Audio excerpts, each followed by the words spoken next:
I'll be buried in my grave before I become a slave, yeah. That is what I heard them say way back in the day. I'll be buried in my grave before I become a slave, yeah, yeah, yeah. But it seems like since that day, yeah, yeah, we have sorely changed.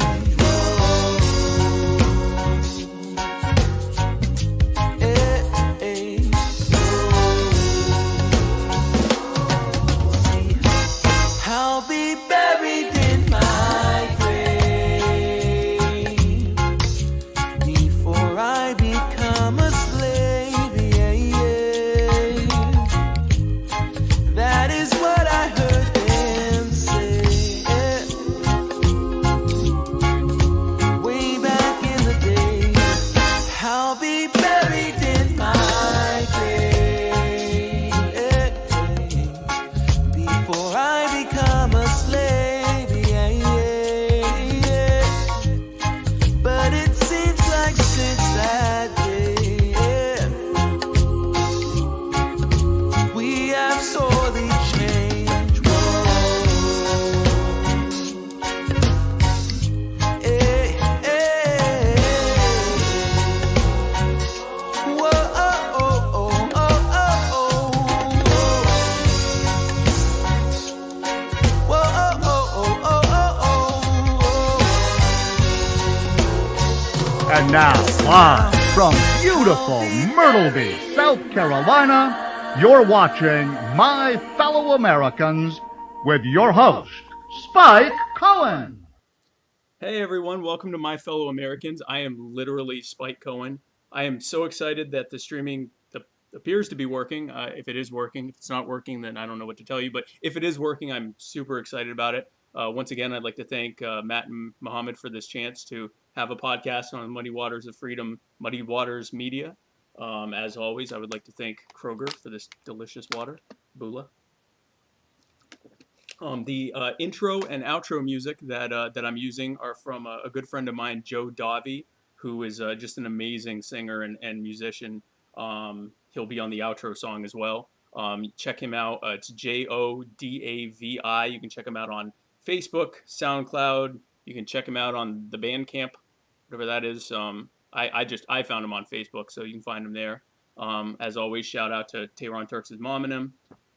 This episode is very special. It's brought to you by the Messina Dance Company. My good friend Stephen Messina is bringing you the best Latin and Afro-Cuban dance classes, private lessons, and dance nights in Greensboro, North Carolina, and the surrounding areas. That's Messina. Come and learn to dance today with Stephen Messina, a Messina Dance Company. I am so excited about my guest co-host today. I have been trying to articulate in human English words just exactly how excited I am to have this man on my show, and so far I have failed, so it's probably best for me to just introduce him. My guest co-host is the owner of iState TV and Futuric TV. That's FUTUREQ.TV. He is one of my great influences in my political thinking, and I am just overwhelmingly honored to have him on my show. So without any further ado, ladies and gentlemen, please join me in welcoming my guest, Paul Gordon. Paul, thanks for coming on to the show. I was waiting to hear the cheering crowds, and I didn't hear anything. I don't have that queued. I'm working on this. It's disappointing. Applause. No, I know. That'll be next time. Very We'll disappointing. get you on next time. Will you? Will you get a crowd for me? Just for me? Like a big cheering, like, you know, screaming at the top of their lungs, like, Check out the comments. You may have. There are 3 people. Well, one of them's you, but there are 2 people here who I am sure are. That's it. Right now. 3 now. Hey, you know, wherever you are, if you're watching this show, you know, be sure that you're like screaming loudly and like little girls looking as the Beatles just step off the plane.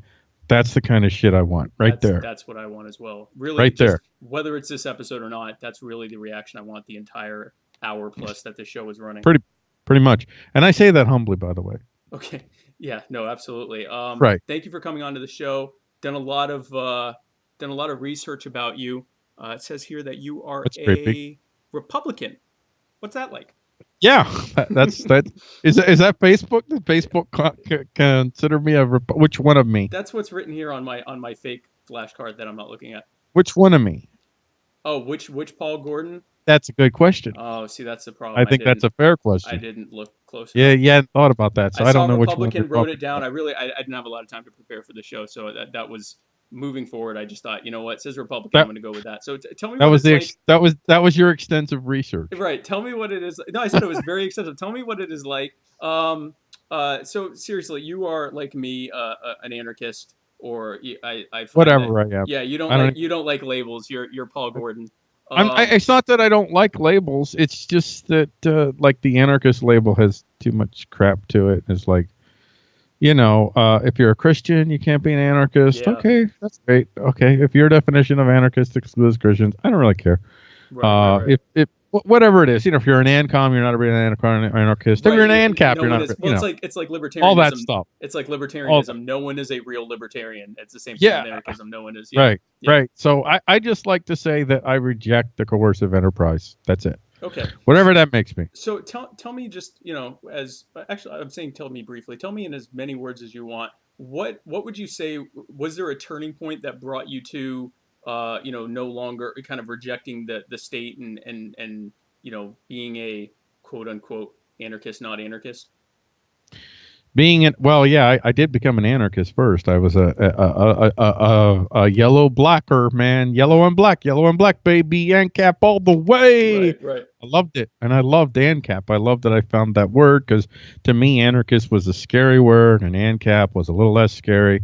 But really, it really came down to your first guest, which, by the way, I can't believe you picked him over me. So fuck you. But anyway. I say that with love, so it's okay. I say that with Christian love, so it's okay. Well, yeah, Christian, yeah, of course. Right. Of course. I went to church on Sunday too, so it's fucking fine. So I want to address this real quick though. That honestly, it came down to when deciding whether it was you or Lou first. Lou was the person that brought me. That was there were a few people. I didn't know you until I was already an anarchist. So that really was, you didn't get to know me fast enough, really. He knew me when I was still kind of a minarchist, statist, conservatarian, whatever you want to call it. And so Lou brought you across the river. In many ways, yes. In many ways, Well, he brought me to water, and then I had to drink. Well, where I'm going with this is the same with me. Lou brought me over. So it happened. He mentioned that, yeah. It happened quite a few years ago. I don't know if it was it 5 years ago. Was it 7 years? I don't remember. Right. But I don't know how I ended up Facebook friends with it. By the way, I will say that this also goes to people say, "Oh, you're just your little keyboard warriors, and nobody's ever going to change any minds." Right. Man, I've had my mind and my thoughts change so much from conversations with people on Facebook. Oh, absolutely. So yeah. that absolutely. is not true. Not true at all. And in this case, what I was really looking for, I was always big on this foundation of truth. And right. When I was studying, how did this concept of individual liberty emerge? And that was a question that I came to because I was actually studying church history. So I had been studying the history of the Christian church, the whole Christian church, like all parts, like the Catholics, the Eastern Orthodox. But I did heavily favor, of course, I was favoring the Western church, the Western European, and that experience and what they went on there, and that what happened with the Western church, what began to emerge was people started to realize that maybe the gatekeepers of information, that maybe they don't really, maybe they're not really telling the truth, so then they started saying, well, why don't we read these things for ourselves? They're all in fucking Latin, dude. What the hell? Right. And so they're like, yo, man, let's write it in our own language. And then when people started writing it, I mean, one of the earliest examples would have been, actually well, never mind. I don't want to get down a rabbit hole. I could talk all day about this, but one of the earliest examples I'll say is Jan Hus.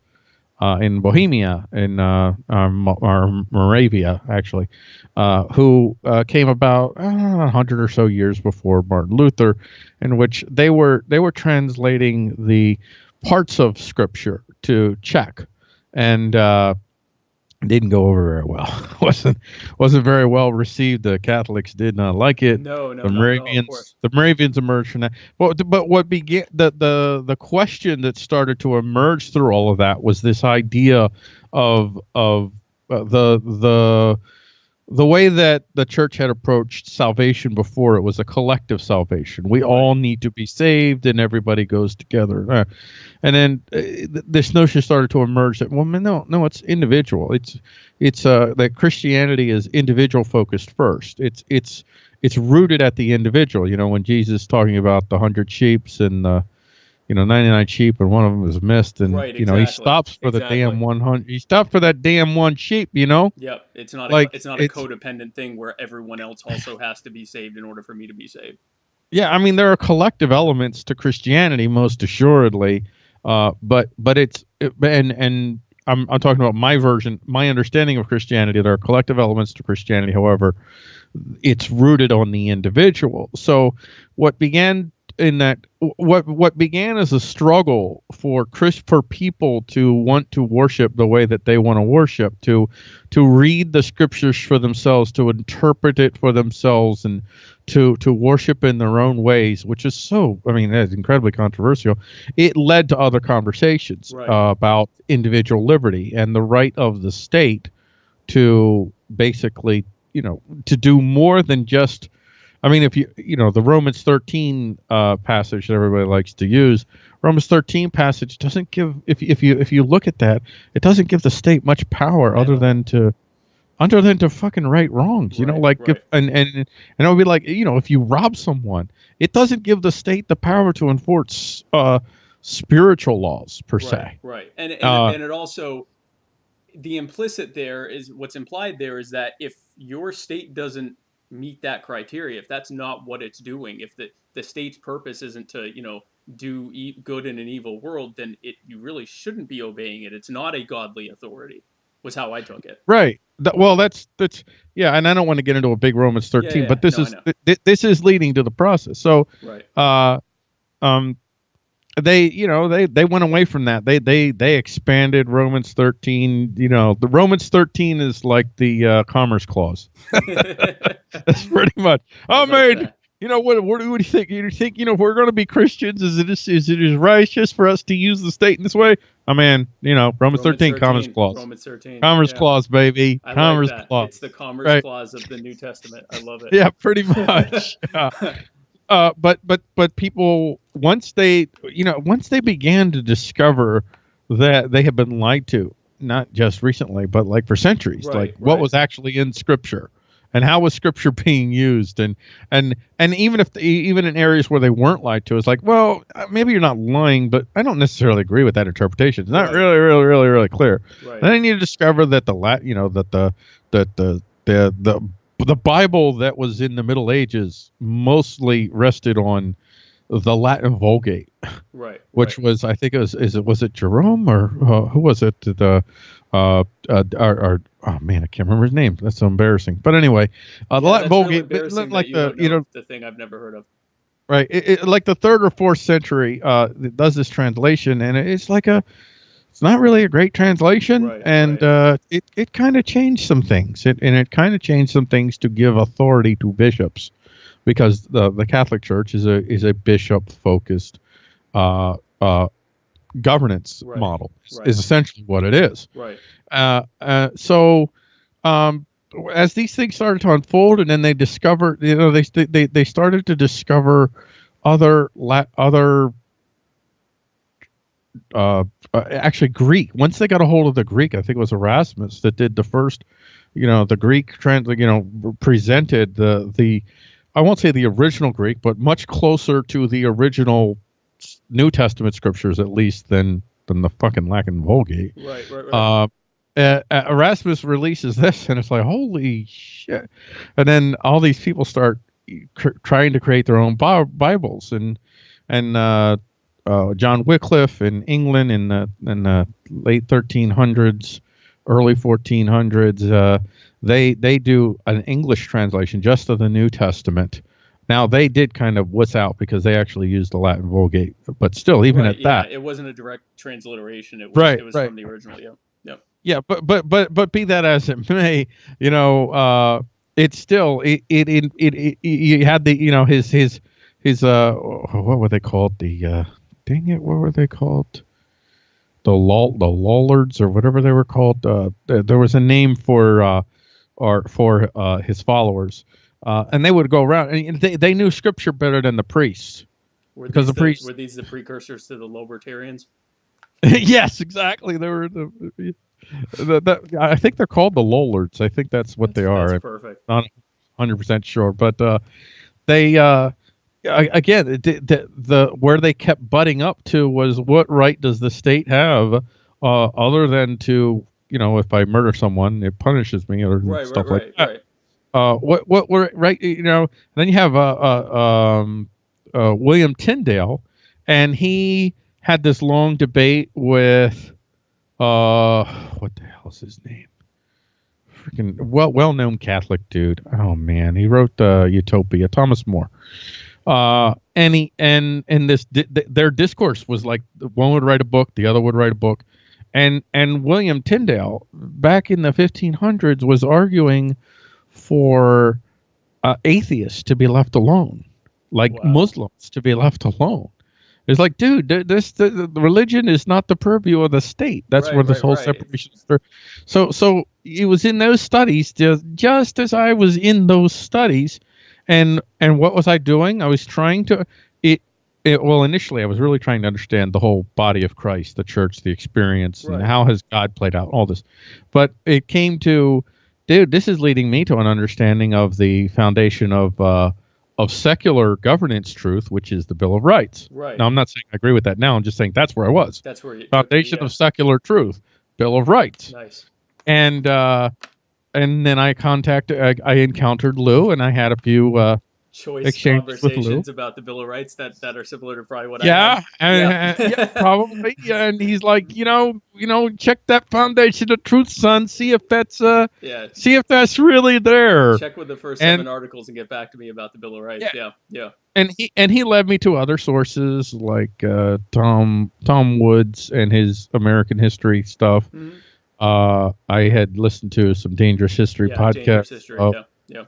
And then I also, I think that the deal breaker, the final nail in the coffin, was Spooner, no treason. So once that happened, then it was probably like another 6 months to a year, somewhere around there, before I actually admitted to people around me, because I was already an anarchist, but it was a while before I actually admitted it. And I kind of held out. Oh, see, I was so excited to tell people my wife. I'm an anarchist.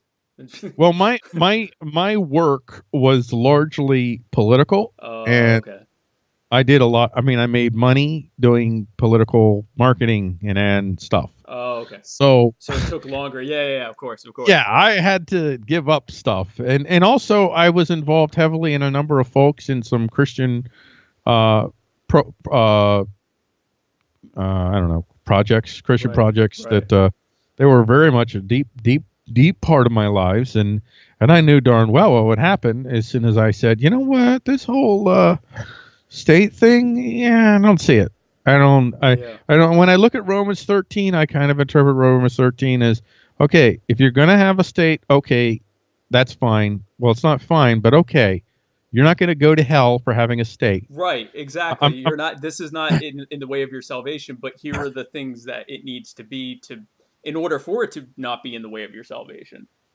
Yeah, and also, it's not a requirement. Right. The Christians interpret Romans 13 as, well, you have to have the magistrate. Well, you don't need a course of enterprise model to have a magistrate. Exactly. That's exactly. And and render of the Caesar, of course, is the other. The ones that haven't yet heard about Jeff Sessions saying Romans 13 will turn around and say, well, he said give unto Caesar, and it's like, yeah, he then told everyone to give everything that they owned and follow him around, while he shared the gospel. So he wasn't saying pay your taxes. He was saying, if you really want to be close to me, give up everything, any of this stuff, give it to see, give to the world what is the world, and what belongs to the world, and follow me. He wasn't saying, make sure to file your 1040 ES before April 15th or whatever. So Well, there was that time when Jesus was asked to pay that temple tax or whatever, right.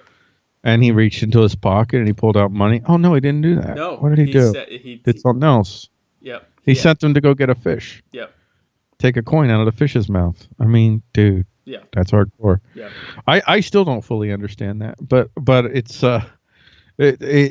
he didn't hand over his money. He didn't hand over anybody else's money. He kind of created something for what? I mean, from a freaking fish. Well, and there's got to be something. He's saying something there. Not only that, but it's a fish. He takes a coin out of a fish, and what did he say? He says, "Come with me, Peter. Be a fisher of men." So, right. I haven't quite worked it out, but I'm like, dude, there's something going on there, and I don't think the message is aligned with give unto Caesar. I think the message is, listen, man. I am pretty much, I don't know anybody anything, but okay. I'm going to show you how frivolous all this is to me. I'm just going to make it out of nothing because it's nothing. Right. I've just given you nothing. Okay. Right. Yeah. Yeah. This is just here. You needed this thing. Here it is. Yeah. So you talk a lot about, and I've actually meant to message you about it, but now that I have you on live internet TV, I guess this is a good time. Internet TV. Yeah. Internet TV. You talk a lot about the reality of power and the nature of power. You had written a few days ago, there is no natural law, only power law. I really would like you to kind of delve into what that means. I didn't say power law. There is no rule of law. There is only rule of power. Oh, then I wrote it down wrong. Yeah, you did. And it's a saying I say like all the time. Okay. And actually, it was one of the earliest sayings that I came up with. Right. In my capacity as an anarchist, I'll say. Okay, now what does that mean to you when you say the rule of power? Well, rule of power is, I mean, this could be a long explanation or a short explanation. I'll try to be somewhere in between. Perfect. So before I could say what is rule of power, I have to tell you what power is to me. Because when you say, well, let me ask you this. When you say power, what do you think? What do I think? The projecting, using force to the ability to use force to make people do what you want them to. Okay, so that's something like that is usually what people think, and there's usually almost always like 85-90% of the time there's a negative connotation to the word power. Right. And even you kind of started off immediately. There was like, I think you kind of checked yourself a little, but it was started off kind of negative. And power is simpler than what you described, the way that I'm using it. Now, granted, I'm only telling you how I use power. I'm not giving you the Webster's dictionary definition or centuries of tradition of what power. Right. I'm telling you what it means for me. Right. This is Paul's. When I use the word power, this is what I mean. Power is simply the ability to act or influence action. That's it. Nothing else. You strip away all the loaded connotations of the word power. Okay. And how do you influence the action of others? To me, and I'm not 100% convinced that I have it narrowed down to the 4 spheres. Like, is it really just these 4 spheres? Is there a 5th sphere? Right. But where I'm at right now, I believe that there are 4 spheres of power influence. The first is what you described, force. It's using force to influence action. Now, you can use force to influence action for defensive or offensive reasons. You could be acting offensively but preemptively defensively, all that, whatever. Right, of course. So it's not a statement of whether it's good or bad. It just is. Force is force and the threat of force. I put those together. And then the next one on that list is, well, they're not no real order, because they're all kind of I don't know that any one of them are any more important, but then the other is ideational. So ideational power is the thoughts that you have that influence your action. So, for instance, my belief in Christ, that's ideational influence. Right. So it's an ideological reason that's spurring your action. Yeah, right. And it might, and when I say it, not even necessarily ideological, but definitely that falls in it. I mean, it could be a simple thing like you have an idea in your head that as a father that you have to sacrifice for your child. Okay. And you do it because that's the idea you have in your head, and Right. maybe you haven't rooted it out exactly why. You just do it because you believe that's the right thing to I'm do. feeling the Spooner in all of this. I'm sorry. Go ahead. Okay. I don't know that. Okay. So then the other one is the next one is that I'll talk about is demonstrable. So demonstrable influence is when you see people do things that work. Like if you're going fishing and you're at a fishing, you've been fishing for a while, and people upstream, man, they start fishing and then they start popping out the fish. That influences you to act, to go up there and join them, because they've got some proof of concept there. Right. And then the other side of that is true as well. Maybe you're fishing and you're in the same hole, and dude puts his rod in the water, and a dragon comes out of the water and swallows him whole. You think like, fuck that shit, right? That's negative. That's I'm out of here. that's Yeah. that's demonstrable influence, dude. It's not good to be here. It's not good. So it influences your action. Right. And then the last one is social influence, and social influence is just whether it's one individual or a gazillion individuals, in one capacity or another, the approval or disapproval of your action by others. So social with what the Democrats are, their strategy is Pure in large social, part they're really trying to use social influence to tilt the balance of power in their favor. So they're really ratcheting up this, like if you're a Trump supporter, and that means you're pretty much Hitler, and you are a Nazi, even if you're even if you're a very moderate Trump's, like there is no such thing as moderacy as a Republican. You're just right. If you're a evil, Republican, you're evil, and you need to be shamed. They're going to chase you out of restaurants now. Right. I mean, that's social shaming. Right. So the Constitution, the Bill of Rights, they are ideational. They do, when you say that, I don't say anymore that the Constitution has no power or the Bill of Rights has no power. The piece of paper has no power, but the ideas do. Ideational power is real. Well, clearly, and clearly the people believing that there's some sort of safety net, that even if the safety net is wrong sometime, we still have a chance. We could still make it right if we just go through the political process, and the political process. Do it right. We go through the legal process. Yeah.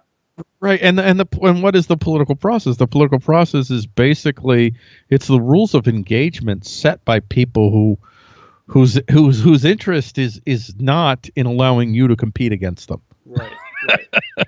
But because there's the Constitution and the Bill of Rights has such ideational power, I think I talked about this somewhere else, where when Obamacare happened.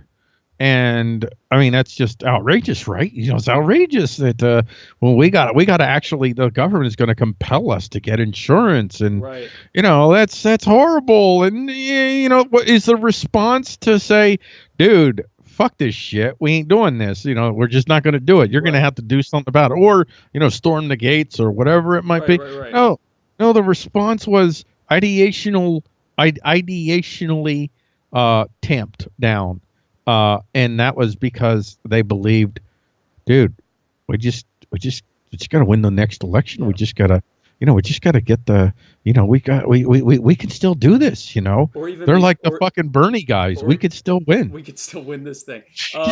Or even before that, the Constitution will stop this, or the Supreme Court will step in and say, no, you can't do that. And that's what happened immediately. And it went through a long process. Well, and it went through a long process that ended, ironically enough, on my birthday 6 years ago.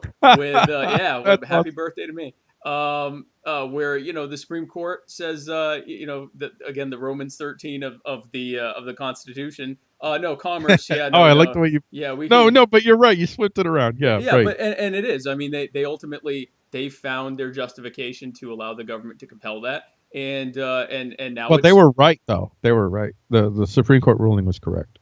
Well, I mean, ultimately, if you read the Constitution, and especially now knowing the history that I know of what the Bill of Rights was even about, it was about getting recalcitrant anti-federalists to sign on to the Constitution. Yes, So I mean, it's lip service. It's the it was original. meant to appease the anti-federalist. Yeah, Yes, it was literally to keep the anti-federalists from rebelling against the Constitution and and instead. against yeah. Yeah, and instead to ratify it, or at least to like Patrick Henry to just back off and let it do its thing and not start a war over it.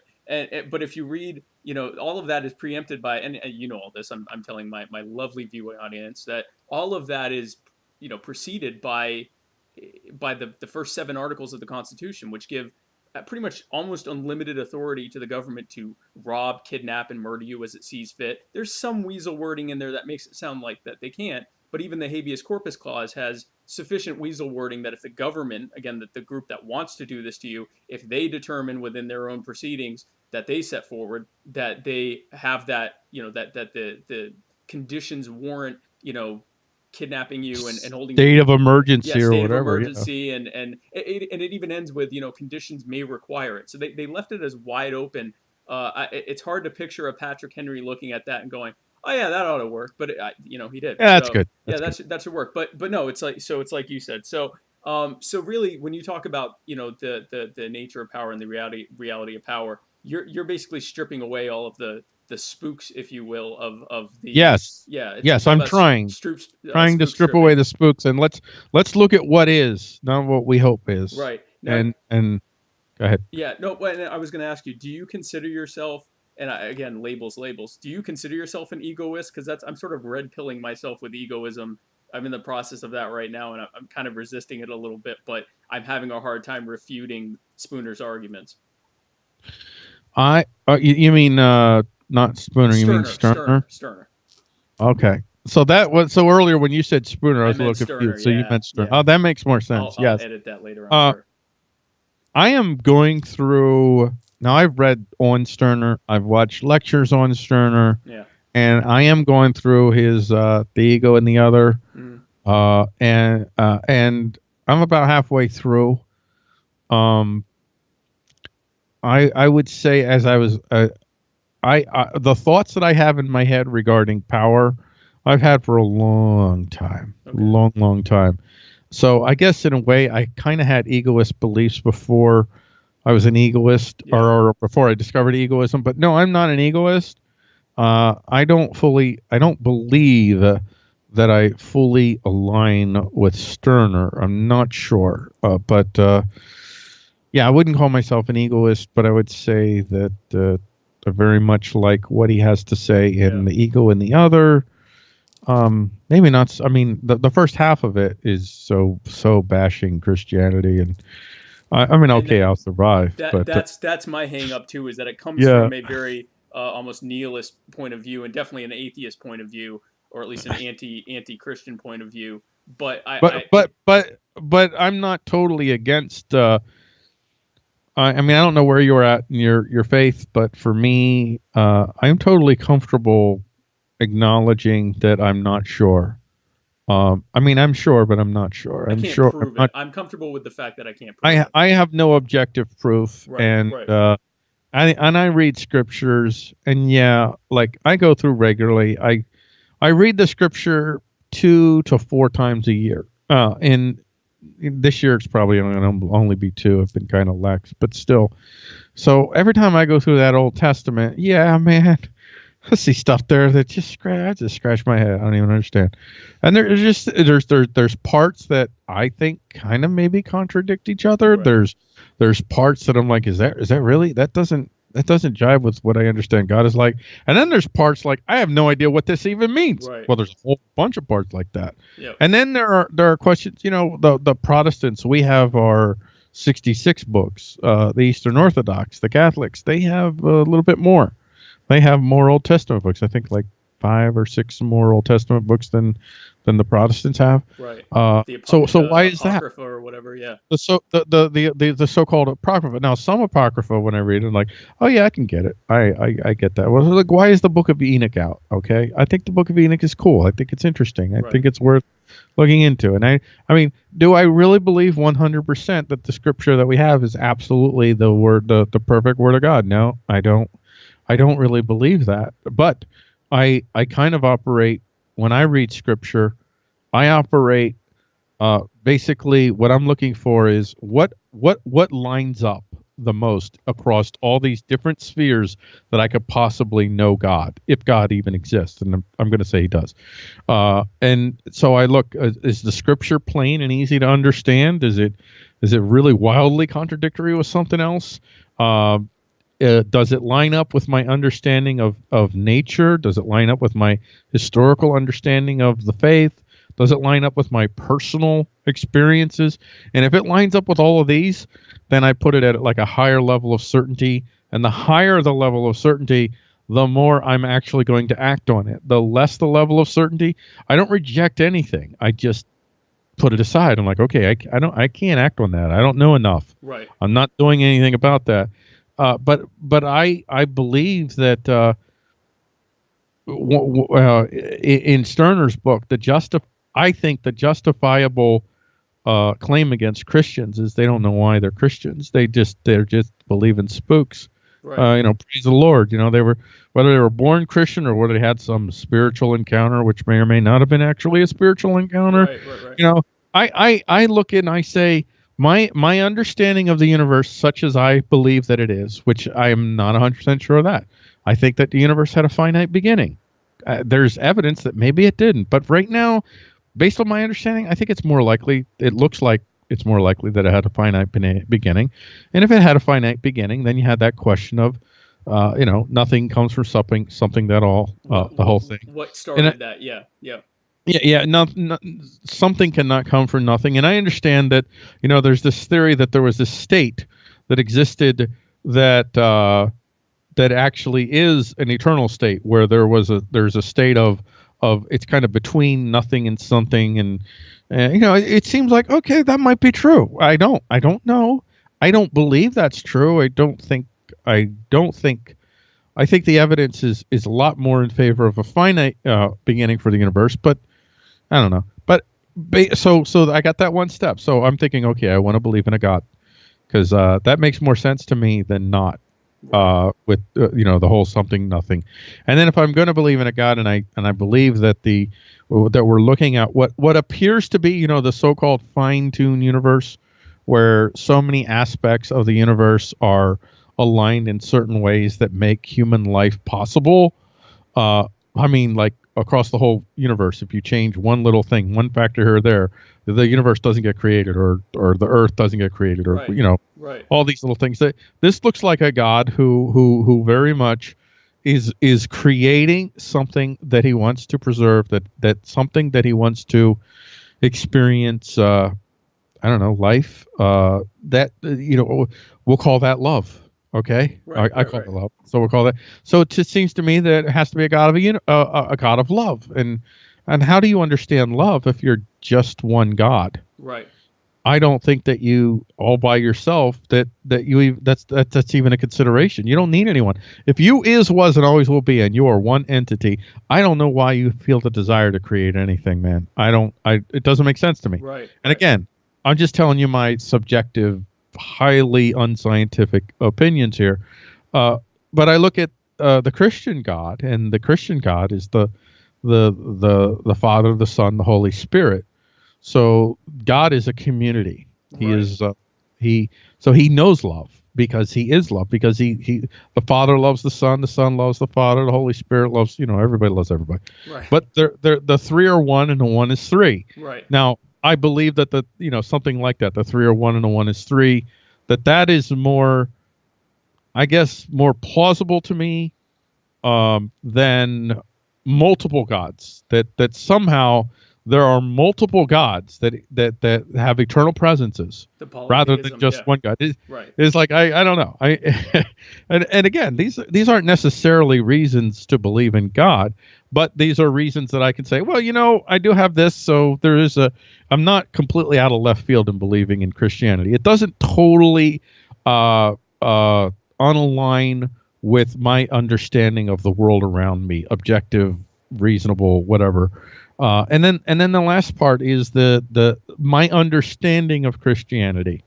And again, I'm only going to say it's my understanding. I'm not the Pope. I'm not Pope Paul. And my understanding of Christianity is it's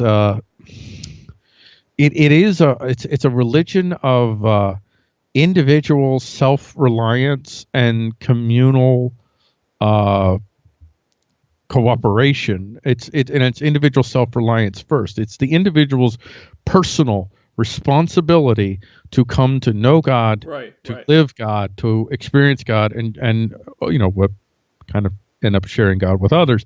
But it is only through the whole body of Christ that you can fully experience the glory of God. You need the body of Christ to experience the full glory of God. But if you start off where you're on the collective side right away, like most of the Middle Ages, Right. then then it's really you kind of absolve the individual of responsibility, and also you make the individual basically a virtual slave to the holders of the sacred Which information. was the point of it, right? Yeah, yeah, Right, which yeah. was the Which point of why it. they did it. Yeah, exactly.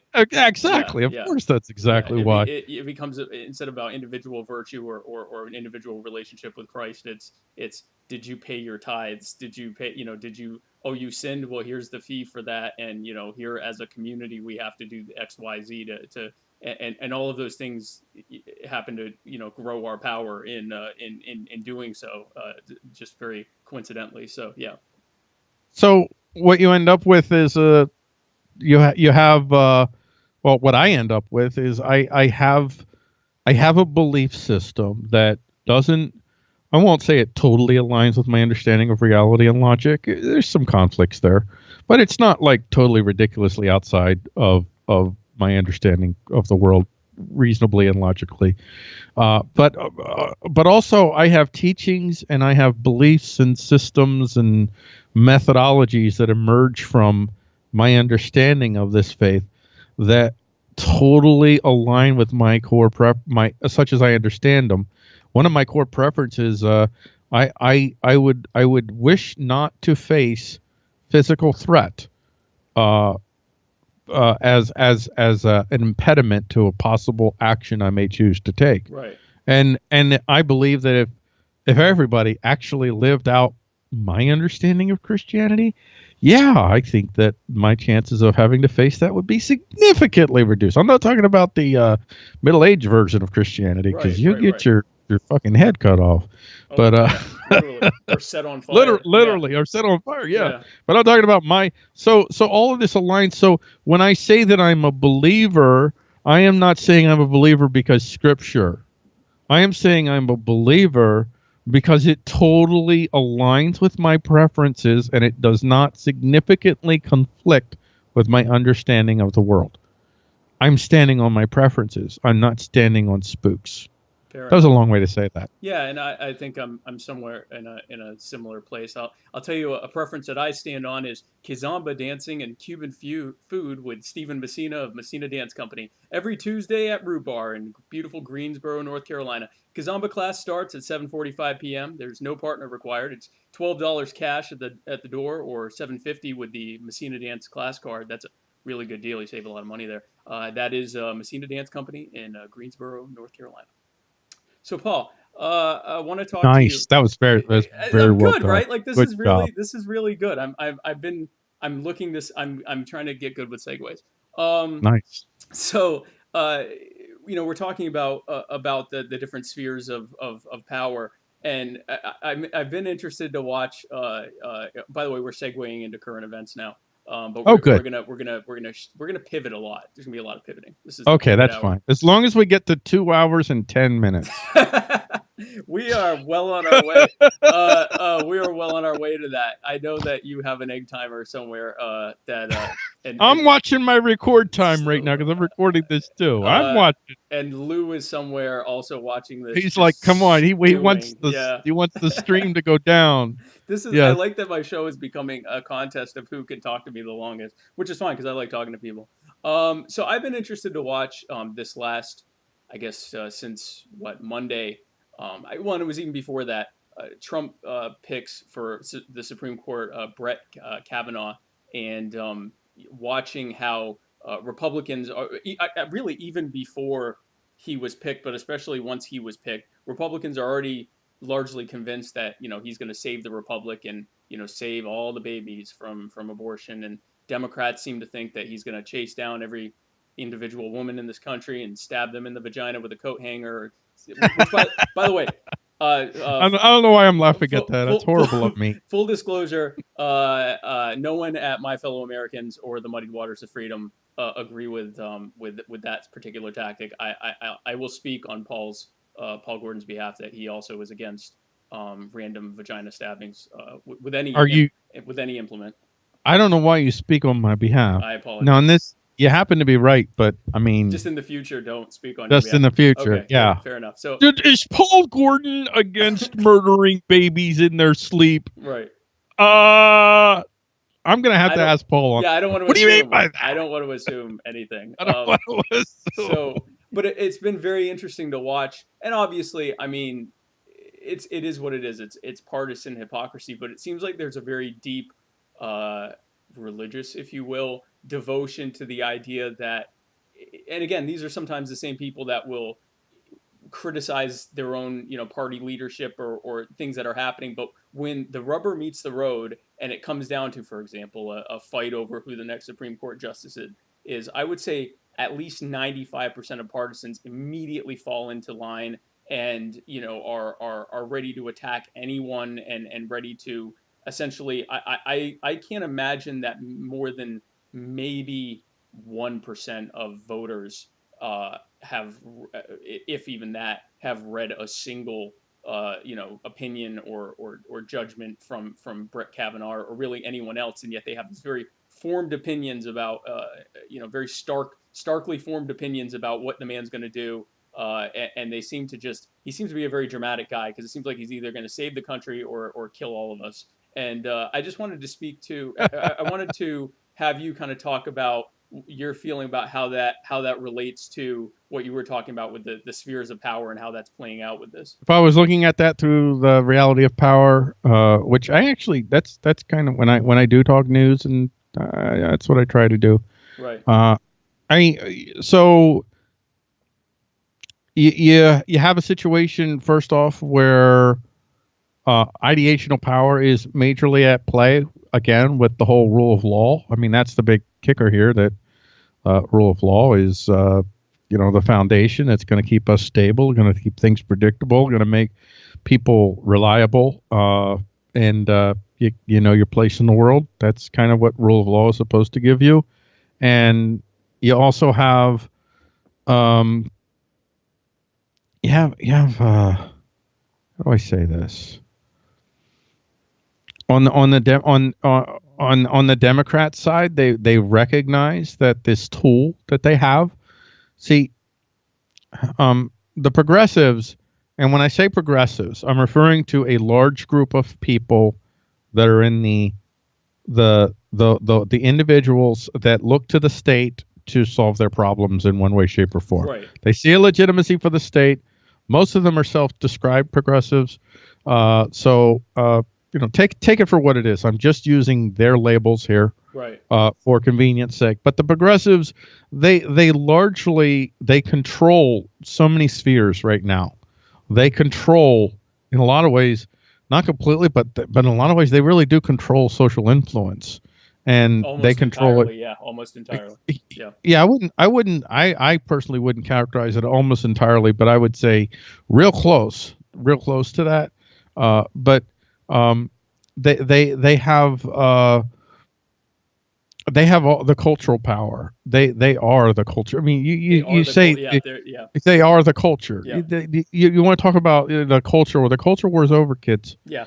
The progressives won. Yeah, they won easily. It's funny how they will still portray themselves as the counterculture, and it's like, no, you guys are completely you guys fully in charge at this point. You guys are the oligarchs now, okay? Yep. You're the fucking ones in power. Yep. You got billionaires throwing money your way, okay? Yep, exactly. You just think about that. If you're working for an organization which is funded by billionaires, what do you think chances? Game over. Yeah. Well, I wasn't going to say, but I was going to say, actually, what do you think the chances are that organization is actually designed to help people compete against billionaires. Oh, of course. It's not. Yeah, It's yeah. not. You're all being played. Yeah. But still, in their perception, they have the culture, they have most social influence. Ideationally, no, there's not a lot of. I don't think that they really control much ideationally.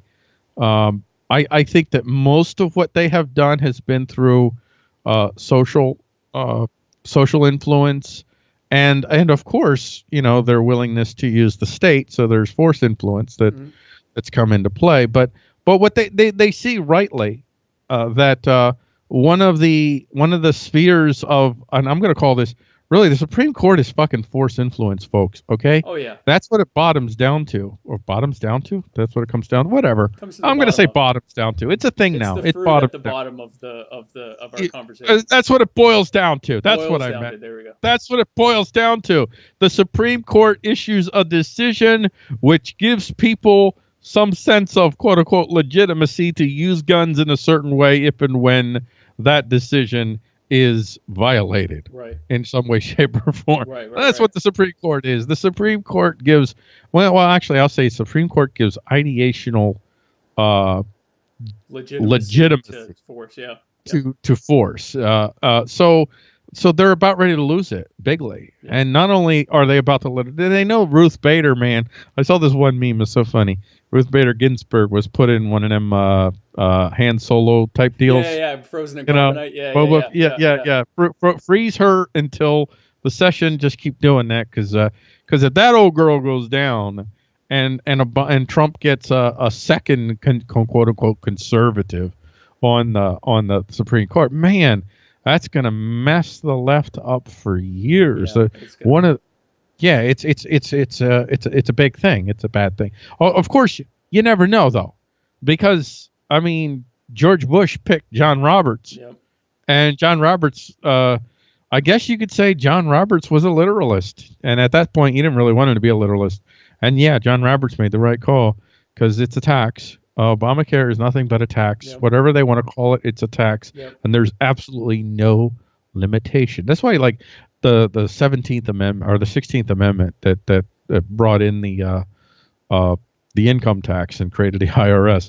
That the 16th Amendment wasn't even needed. The only reason they did the 16th Amendment was because they needed more ideational influence factors added in to justify something that nobody in their right fucking minds wanted. Nobody, well, some people obviously did, but by and large, nobody wanted the federal government to be able to have the power to income tax. Right.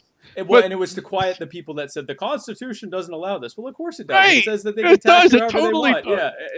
There's no limitation. I mean, you think about it. There's no limitations in the Constitution written saying that the federal government cannot tax you more than so much percent. No, it says that it has to be uniform throughout the states. And I think that my understanding is that when they started doing these progressive taxes, that some people challenged that and said, well, it's not uniform. Well, guess what? The courts ruled that it's totally uniform. It's uniform between the different states. It never said that I had to be uniform between individual people, which means that's a bunch of garbage too. Like, I mean, it literally as defined and as interpreted, and really as anyone would interpret it, the government can take everything they want from you, and it doesn't even limit it to money. That's the thing. The government already not. I'm gonna say it more plainly. The government owns everything. Yep. The U.S. Constitution was written in a way that the government owns everything. Now, from the perspective of the reality of power, even if you may own it, it doesn't mean you have the power to actually claim it. And yeah, the government is limited. And when I say the government, and I know you know this, I'm saying this for your viewers, but when I say the government, I'm referring to the individuals who choose to take action that in the name of government. That's what government is. It's the coercive enterprise. The coercive enterprise, right? It is the individuals that have chosen to act. Let's always remind ourselves, like one of the things I've been trying to do when I'm talking about nation states making decisions is, and I don't always do this, but I'm trying to do it more and more. Right. It's not the United States of America. There's no such thing as the United States of America, like some sort of cognizant entity that floats. Big-headed Uncle Sam floats across the Atlantic Ocean to Europe to tell them what's what. Right. No, the what you see is if the United States of America right now has decided to do these tariffs with China and everything, it's not the United States acting. Yep. It's individuals. It's Donald Trump and whoever are the people that have decided to, whether the degree to which it was Donald Trump's decision, whoever's decision, it was the decision makers, individuals, and I want to know their fucking names. Right. And it was the ones who are carrying out the orders, and I want to know their fucking names. Right. That's who it is. It's not the United States of America. Yeah, it's individual individuals act. people, yeah. And so in this case, with the Kavanaugh thing, you have, what's interesting is you can't fully predict what'll happen to somebody once they get on the Supreme Court. They don't always go the way that you want them to go. Kennedy was appointed by Reagan, right? Right, Yeah. right. And so was Sandra Day O'Connor, who was definitely, she was another one of these kind of swing vote kind of people. Yep. I mean, Roberts was, again, appointed by Bush. And Roberts did the right thing. If you wanted a literalist, he was a literalist. Right. You may not want to accept that, Not but like his literal interpretation, but he sure gave it to you. No, Yep. But I think his little interpretation was like pretty clear and easy to see. Anybody that wanted to read the fucking Constitution, right? And now you see people fighting over. I mean, and the left, their reaction, their strategy. What are they using? They're really trying to use social shaming. They're like, oh, this is terrible. It's the worst of the worst catastrophes. And I mean, I hate them. I hate them with a fucking passion, by the way. I don't know if I ever told you that, but I fucking hate them. Not in so many words, but I felt the love that you what I really hate from them is, and I still haven't assessed whether that's if my strategy, if I want to see voluntary actions, voluntary forms of governance emerge, it might not be bad what they're doing. I'm just not 100% sure. What I really hate about them is they're using. I mean, they all use fear. I just think that they're using fear at constant high pitched levels. Fever pitch, at all times. And I think it's hurting people. I think it's hurting relationships. And maybe they need to be hurt. I don't know. I don't think they do. And they're doing it where they're holding up Donald Trump, and I'm not a fan of Donald Trump. His immigration policy, the worst. There's a lot of things I don't like about him, but the thing that's most hideous to me is the whole immigration thing. How people are being gathered up and all that whole thing. But that's been going on for years. Okay, not just under Donald Trump. Yeah. And I'm not giving him a pass on this at all. No. Unless say, well, Obama did it. Yeah. No. He's a dick too. But the left, they're like telling you why Donald Trump is so hideous because he's going to use government to try to control you. But meanwhile, what do they have in laying in wait? They have fucking programs. They're the ones that are running around saying that hate speech is not free speech. Yep. Fuck you. Don't get me wrong. I mean, where I'm coming down on if there is such a thing as, well, I said it was Christian love. Okay. If there is such a thing as hate speech, I'll say, that's terrible. Technical difficulty there. Technical difficulties fault. But if there is hate speech and you're walking down the street, you're a Nazi and you're waving your little flags, and if people come out and punch you, I don't blame them. I don't blame them at all. Right. Go ahead. That's not a violation of your First Amendment. It's only a violation of your First Amendment quote unquote rights if the police do it. Right. But if the government isn't doing it, it's just like people that are just like sick of your shit. Yeah. Yep. And I kind of feel like that about the left. Like, when they march down the streets and they want to like hold up their jerk water shit, I think they should just be punched. Really. I mean, not by the government. I'm not advocating any government punching one way or another. Only private sector punching of well, that's like the whole helicopters for communists thing. It's like, but they're private helicopters. They're not government helicopters. Private helicopters. This is purely private. Free market communist removal services. Dude, if you act like a dick, don't be surprised if people fuck you up. That's the bottom line. That's the way that I look at it. Well, and it's more that if you are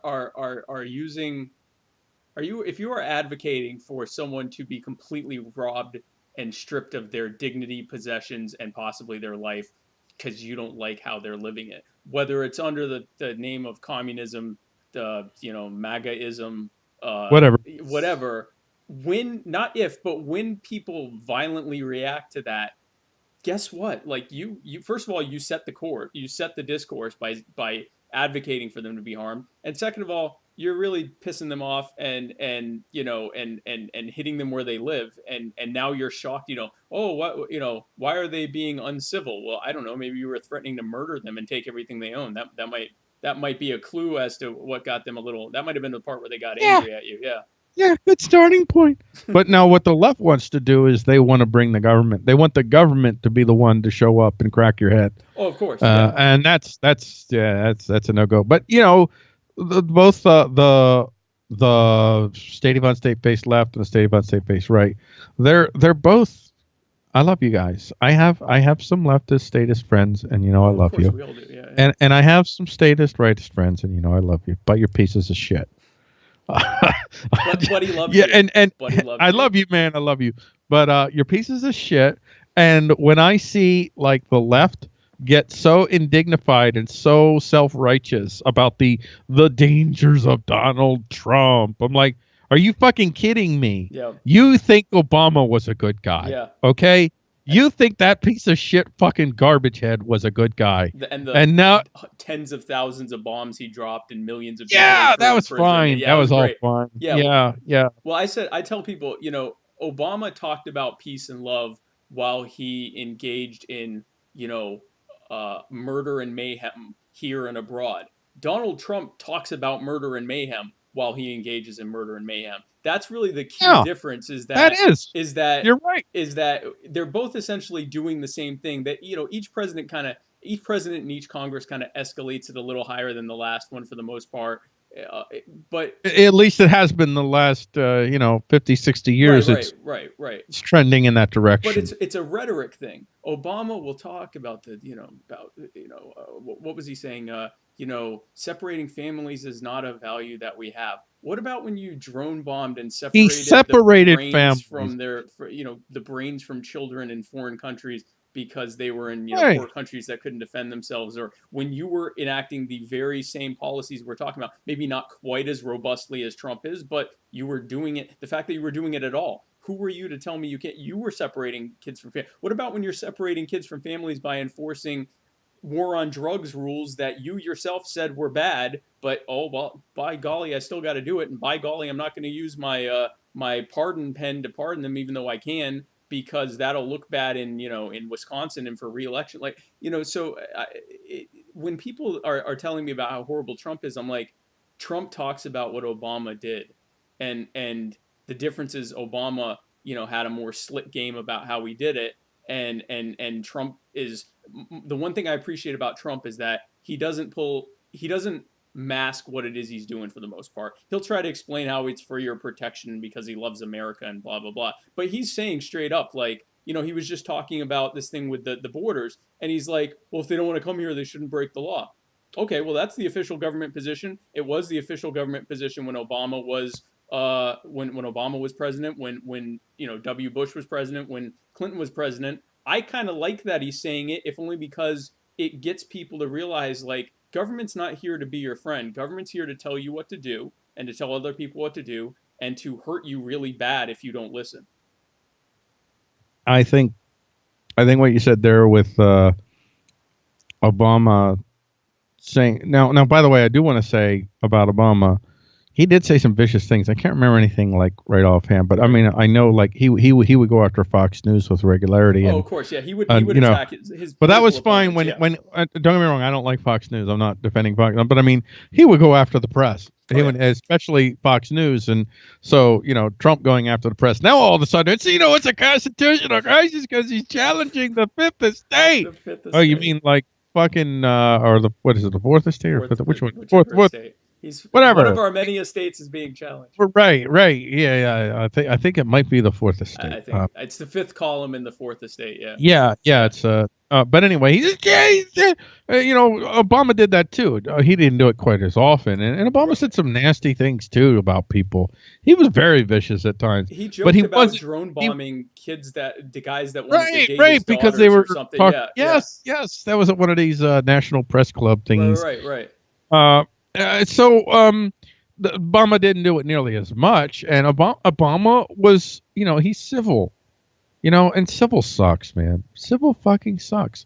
Civil is like, it's a band-aid over a gaping bloody sore that's underneath, and it's like, okay, maybe the band-aid could cover the sore, but because the sore, maybe the hole is like small, but the sore is deep and bloody Right, and and infected. festering, and yeah. Fucking Trump, man, he's no fucking band-aid. You can look right down the hole. No.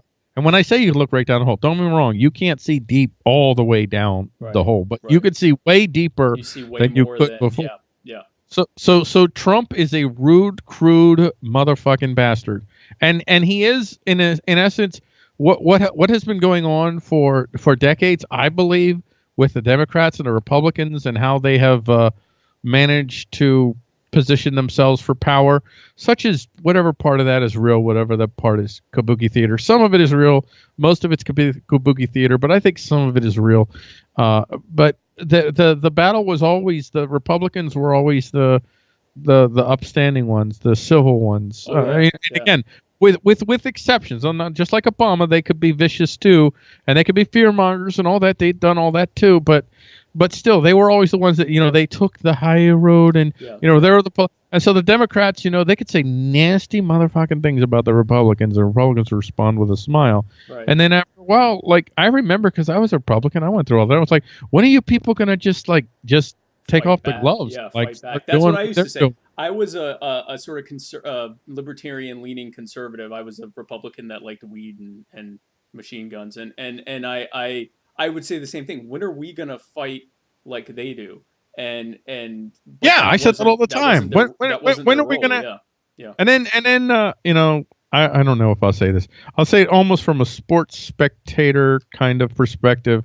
Sadly, Donald Trump came along after I had already left, because I would have enjoyed Donald Trump as a conservative. I would have loved him I would have been like, finally, a dickhead. Even though we need a dick. Right. Even though he's not really an ideological conservative in a lot of ways, he is the Republican partisan brawler of every Republican's dreams. What Republican leader is a quote unquote ideological conservative? Well, and that's the thing. Exactly. He's no more or less of a rhino, quote unquote, than any of the others, but he fights hard. And he hits back, man. He's also leading, or at least harnessing. I'm not sure if he's leading it or harnessing it, or if there's really a huge difference, but because he's in front either way. This sort of subculture, the true counterculture at this point, which is this sort of a mix between the alt-right and these sort of 4chan weaponized autism trolls who are like, they finally are, they've been sick of being told you can't say this, you can't say that, sort of being governed under. They are this generation's beatniks and hippies, in my mind, because they're like, you can't do this, you can't do that, you can't do this, you can't do that. Well, I'm going to do this and that. They're the rebels. Yeah, they're the rebels, exactly. They're the Rebel Alliance, is the ones being called Nazis, and some of them are actual literal National Socialists, but a lot of them aren't even necessarily, they call them the alt-light or whatever. They're not even necessarily conservative or even necessarily political, other than just this, they're more like in the societal thing of, stop telling me what to do and what to say. I'm going to say and do whatever I want, and I'm going to hitch my wagon to this guy who talks about grabbing women by the pussy and everything. He'll say literally anything he wants, even things that the vast majority of us, would agree is probably not the best thing to say. He'll say that too, and he doesn't care. And then he'll say, "I'll say that." There's nothing the man won't say. And even as president, if anything, it's emboldened him to say even more bold and crazy things. And they love it. And the reason they love it is the same reason why the beatniks loved, in their poetry, saying stuff that, violated, different, anti-subversive acts or whatever, or that the hippies, loved that, Hendrix or Joplin or I guess even Martin Luther King or something like that would say things that weren't okay to be said. But they said it beautifully. They said it so nicely. They said they were nice Yeah, about it. Trump has no art, very Trump's a little art. meanie. I won't Yeah. say no art, but very little art. Yeah. But the problem, as I see it, I understand why Trump is to a certain degree and why he's so popular with the people that he's popular with. Right.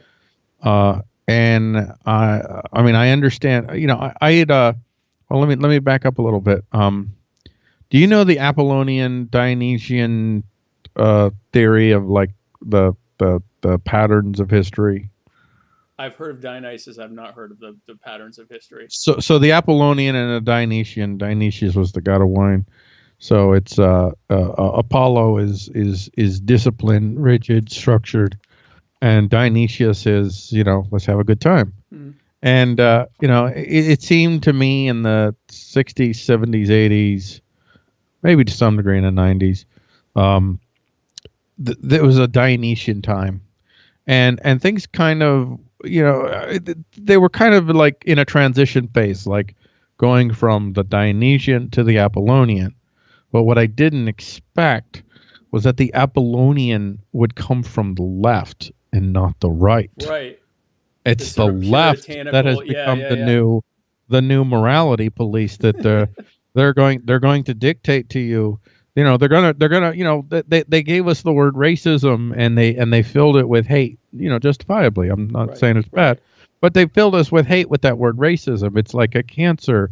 If you say somebody's a racist, and especially if they really are, I mean, that's a horrible, horrible thing in our culture, which I'm glad about that. But then what they did was they expanded the definition. They didn't change the tenor of the word. They expanded the definition, and they keep expanding the definition to what qualifies you as being a racist.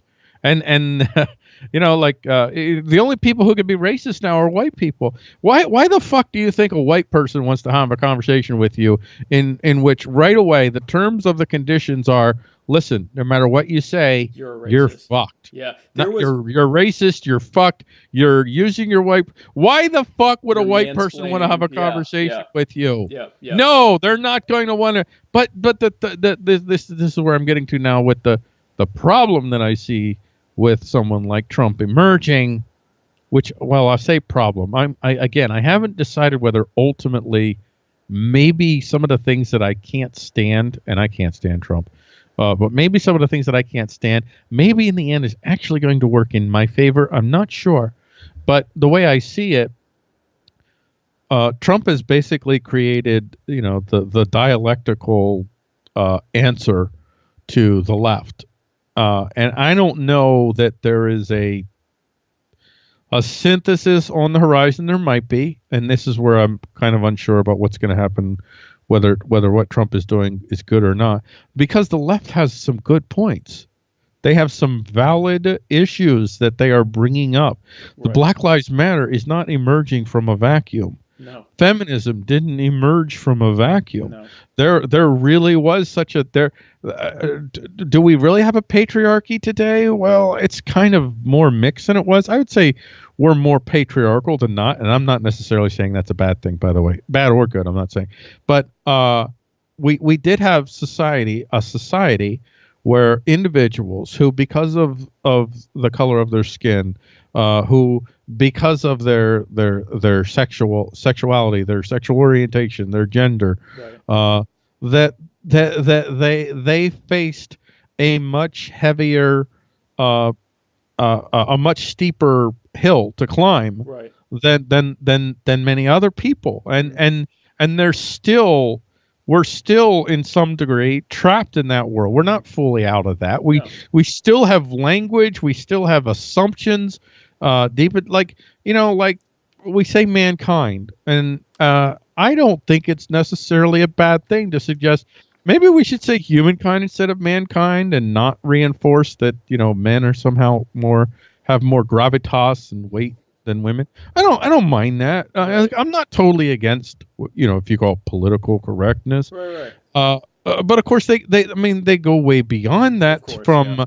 hey, let's have a fucking conversation, and let's try to encourage one another, maybe to be a little bit more open-minded when we meet individuals, and treat individuals like individuals, and assess them based on who, Martin Luther King's, that I want to be judged by the content of my character, not the color of my skin. Right. Well, I want to be judged by the content of my character too, and not the color of my skin, and not my religious belief, and not my sexual preference, and yet they're creating a paradigm that actually it's like, listen, man, you had it easy. You had this, they imagine that I had it easy. I really didn't, but I did have some advantages that I can give one example. I was pulled over once when I was 19, 20 years old after making an illegal U-turn. Uh-oh. I had weed on me.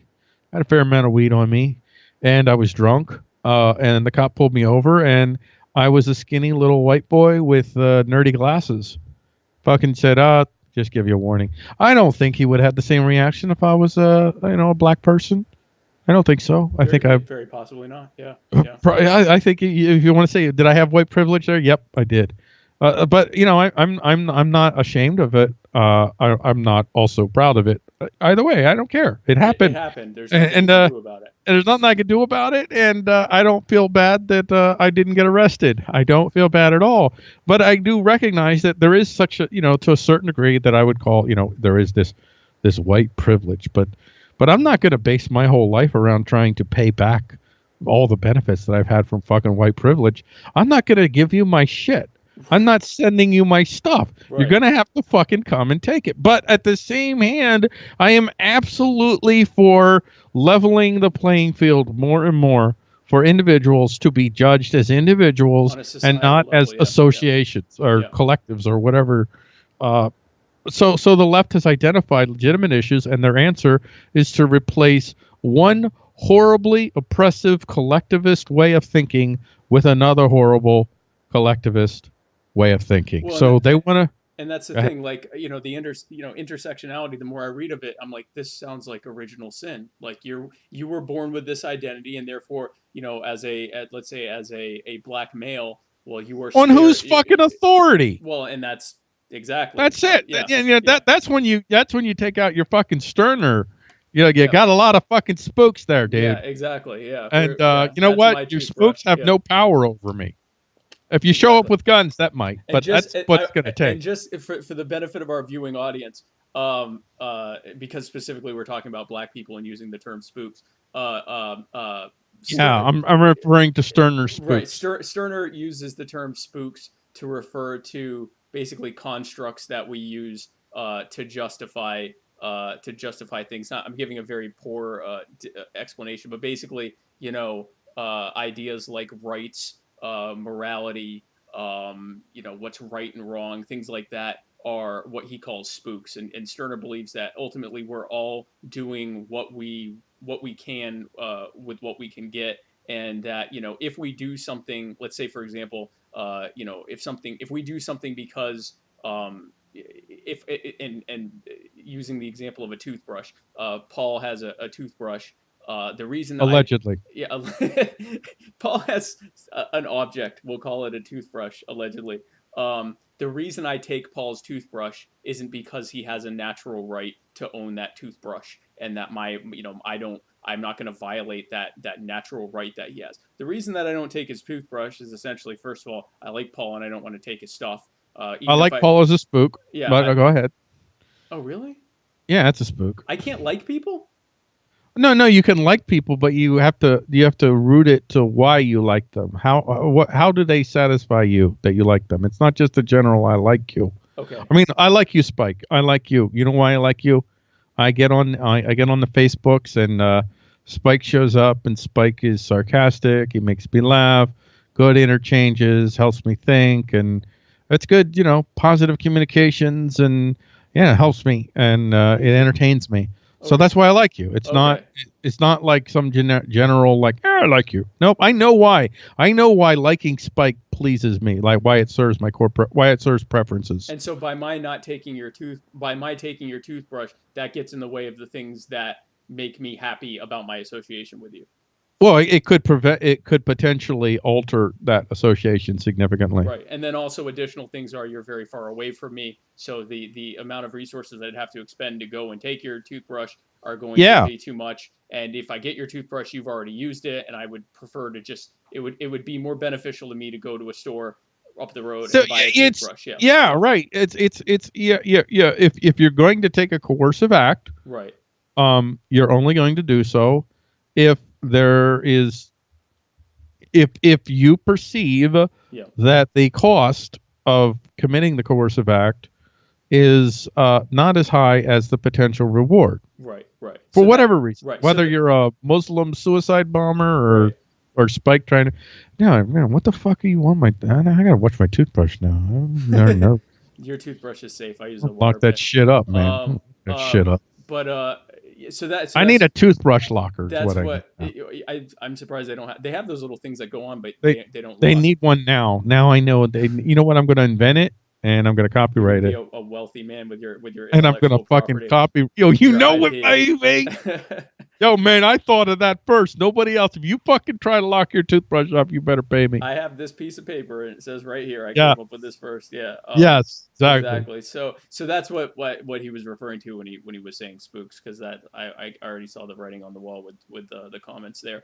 Oh, was there a comment? No, Oh, just let me. that there will be. Oh, will there be? there eventually will be. Or even just like people I know asking. So I'm glad that we addressed that. Um, uh, Speaking something that isn't spooky, by the way, is Ruedo Casino dance classes by Stephen Messina of Messina Dance Company. He does Rueda Casino, which is a really cool Cuban style of salsa dancing, on Mondays at 6:15 p.m. at Triangle Dance Studios in Durham, North Carolina. And then also on Wednesdays at 7 p.m. at Infinity Ballroom in Charlotte, North Carolina. That is Stephen Messina with Messina Dance Company. I wanted to go back to my understanding of spooks for Sterner. Sure. And I think I have a simpler, I think cleaner, simpler definition. Okay. Which is basically spooks are ideas that prevent you from understanding why you do something. Okay. And it prevents you from understanding who you are.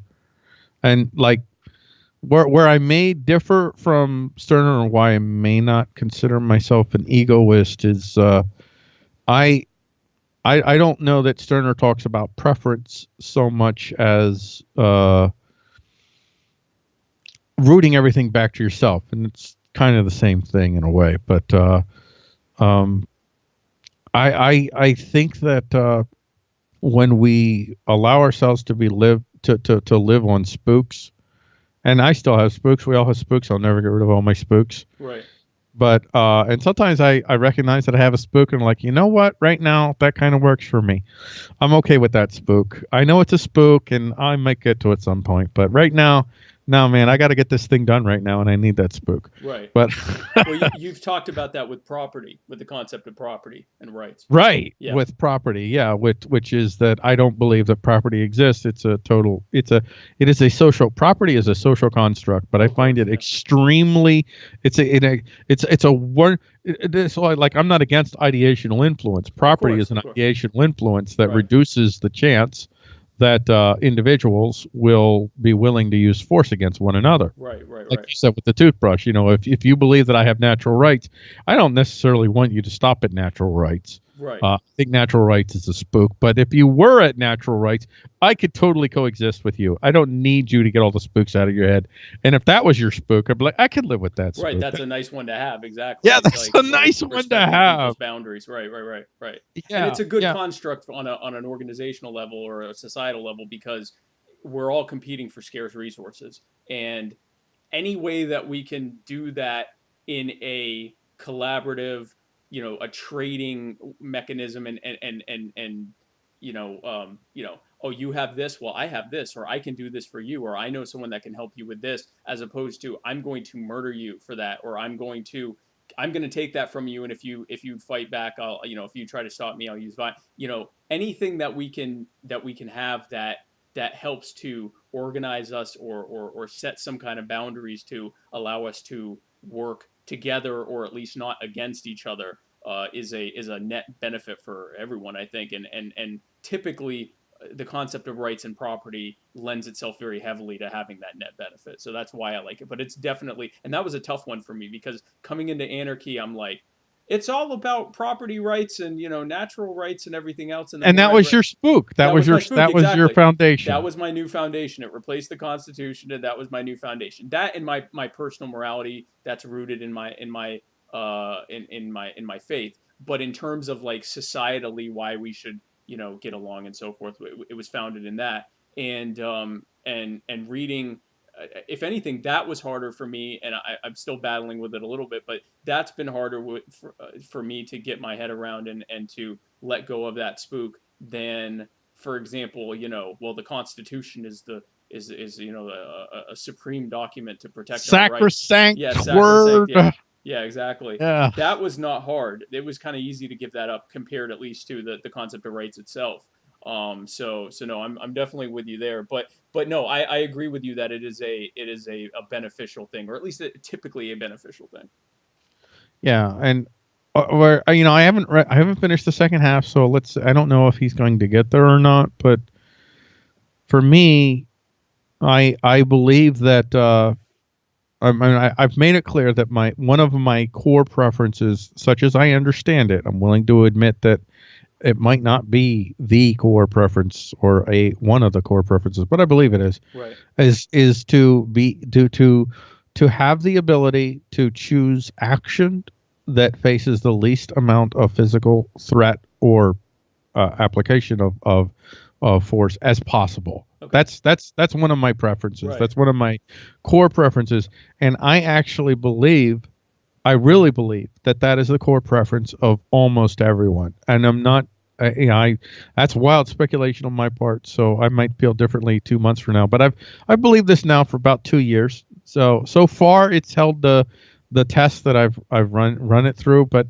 I believe, for me, when I see spooks, I see impediments to people getting to a route that would create better neighbors for me. Right. I believe that if people started to understand that this was really one of their core preferences, to have the power to act with the least amount of physical threat or application of force as possible, they're going to start to understand why it's important, unless they're superheroes. And they believe they're superheroes. Either way, if they believe they're superheroes, they're going to be dead soon. But unless they're superheroes and they have no worries whatsoever, anything they do is not going to hurt them physically. They can walk up to somebody and punch them. No worries of 99.9% of us, we don't have that luxury. But if we come to that realization that what we want to do is reduce the physical force threat, what we come to realize is that we have to have people around us that have the ability to live the lives of their own choosing as much as possible without having to take from us. Right. So we need our neighbors to be somewhat prosperous.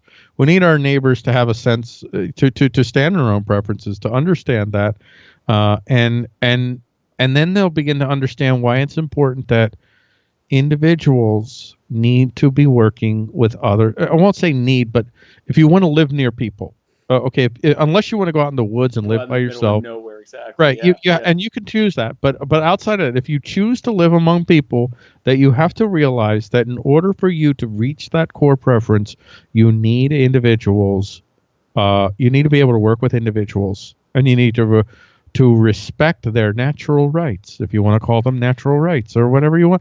That they're useful. That they create ideational boundaries for one another that reduce the chance that physical conflict will emerge. Right. and they protect us against, if we're rooted in satisfying self, then we're a lot less likely. And at the end of the day, that's all we really ever do is we satisfy self. We just have spooks that prevent us from seeing this. From admitting But it, still, we're a lot less likely to choose, sacrifice yourself for the good of the whole, sacrifice yourself for your country, and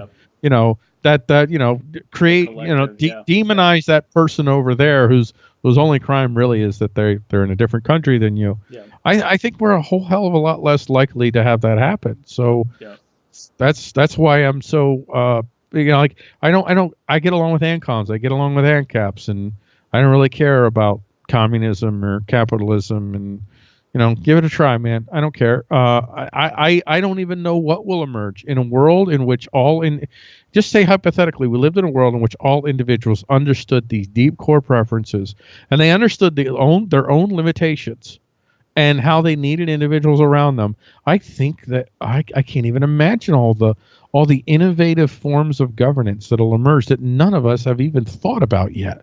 Like communism and capitalism, shit might emerge that is like totally alien to all of that. I have no idea. Right. I don't know. Right, because people are acting in their own self-interest, but also respecting that their self-interest overall is best met by cooperating with others in a voluntary manner.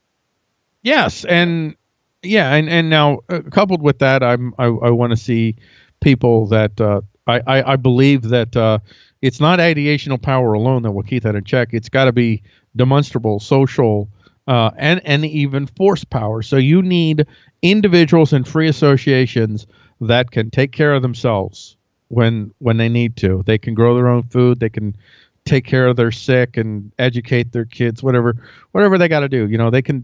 They have a certain amount of self-reliance and self-sustainability, right, whether it's at both the individual level and at free association levels. And they also, by the way, that also means that they have means to deter force threats. They have force equalizers, if you will. The Second Amendment. Paul. Second Amendment. That's all right. What yes. The Second Amendment is for, Paul. Clearly, the Second Amendment was an appeasement, but anyway, it was a recognition of the reality of power at the time. Exactly. It was because if you didn't have the Second Amendment, they would have fucked you up. Exactly. Okay, if you didn't recognize that these people had guns and we're not going to give them up, the very first battle you're going to have as the United States of America is against a bunch of angry anti-federalists who are going to win because they have right.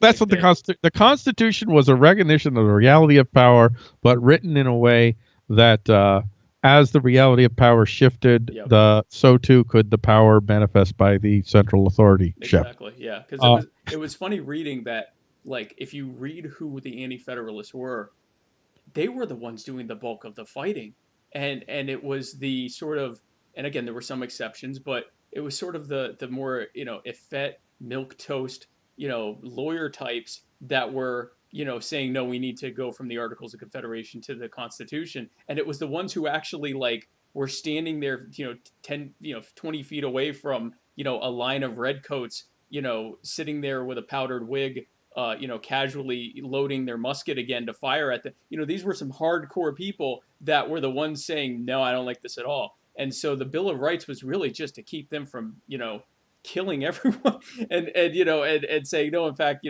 we're not even doing the Articles of Confederation anymore at this point. So it's reading it within that lens. It makes the Bill of Rights doesn't make sense up against the 7 articles, unless you realize that they were put in there to appease a group of people that had more power, more force power than the people who were writing the Constitution. Then it makes sense. Well, the Constitution was the force power equalizer because it created ideational power to negate the force power disadvantage. That's what it's about. Right. But I mean, the Constitution it created a government that was structured in a certain way and assumed certain roles that it could take and certain roles that it could not take based upon the reality of power. Right. And it was at a time when a little bit less than maybe 50 years before that, but still pretty hardcore.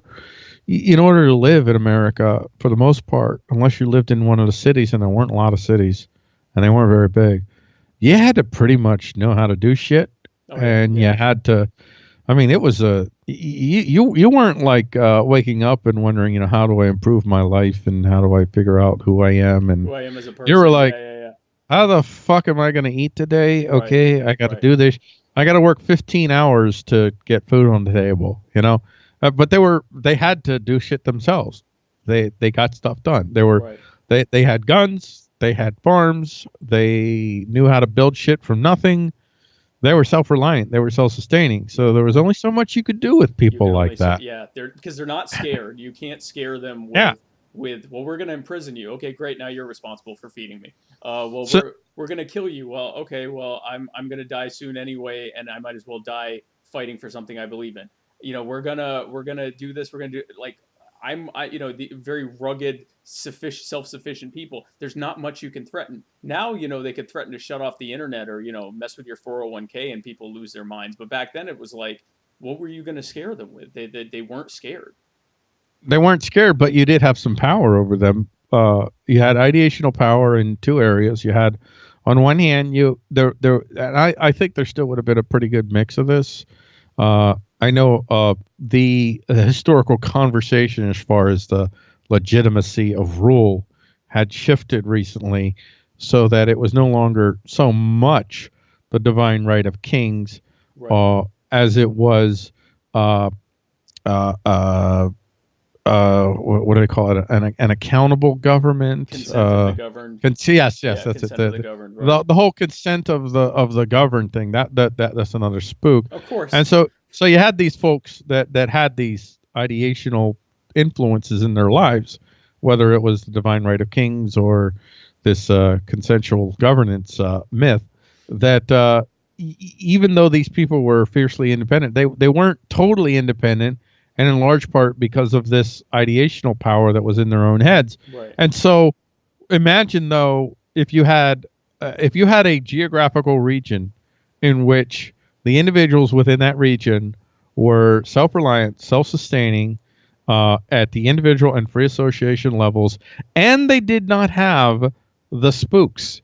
If they had killed the spooks and they had come to terms with why they do what they do, if they whatever they have to face in themselves, because some of them, like even me, I found some ugly stuff about myself that I, in my process of stripping myself down, I found some ugly things that I had to think about, like, do I really want to, is that really, do I really want to continue, do I want to try to get rid of that Right. preference? Right. Is that really, and you learn, like, you have short-term, mid-term, long-term preferences, and how are your preferences aligning? Are your short-term preferences totally at odds with your long-term preferences? By the way, I'm going to say in most cases they are.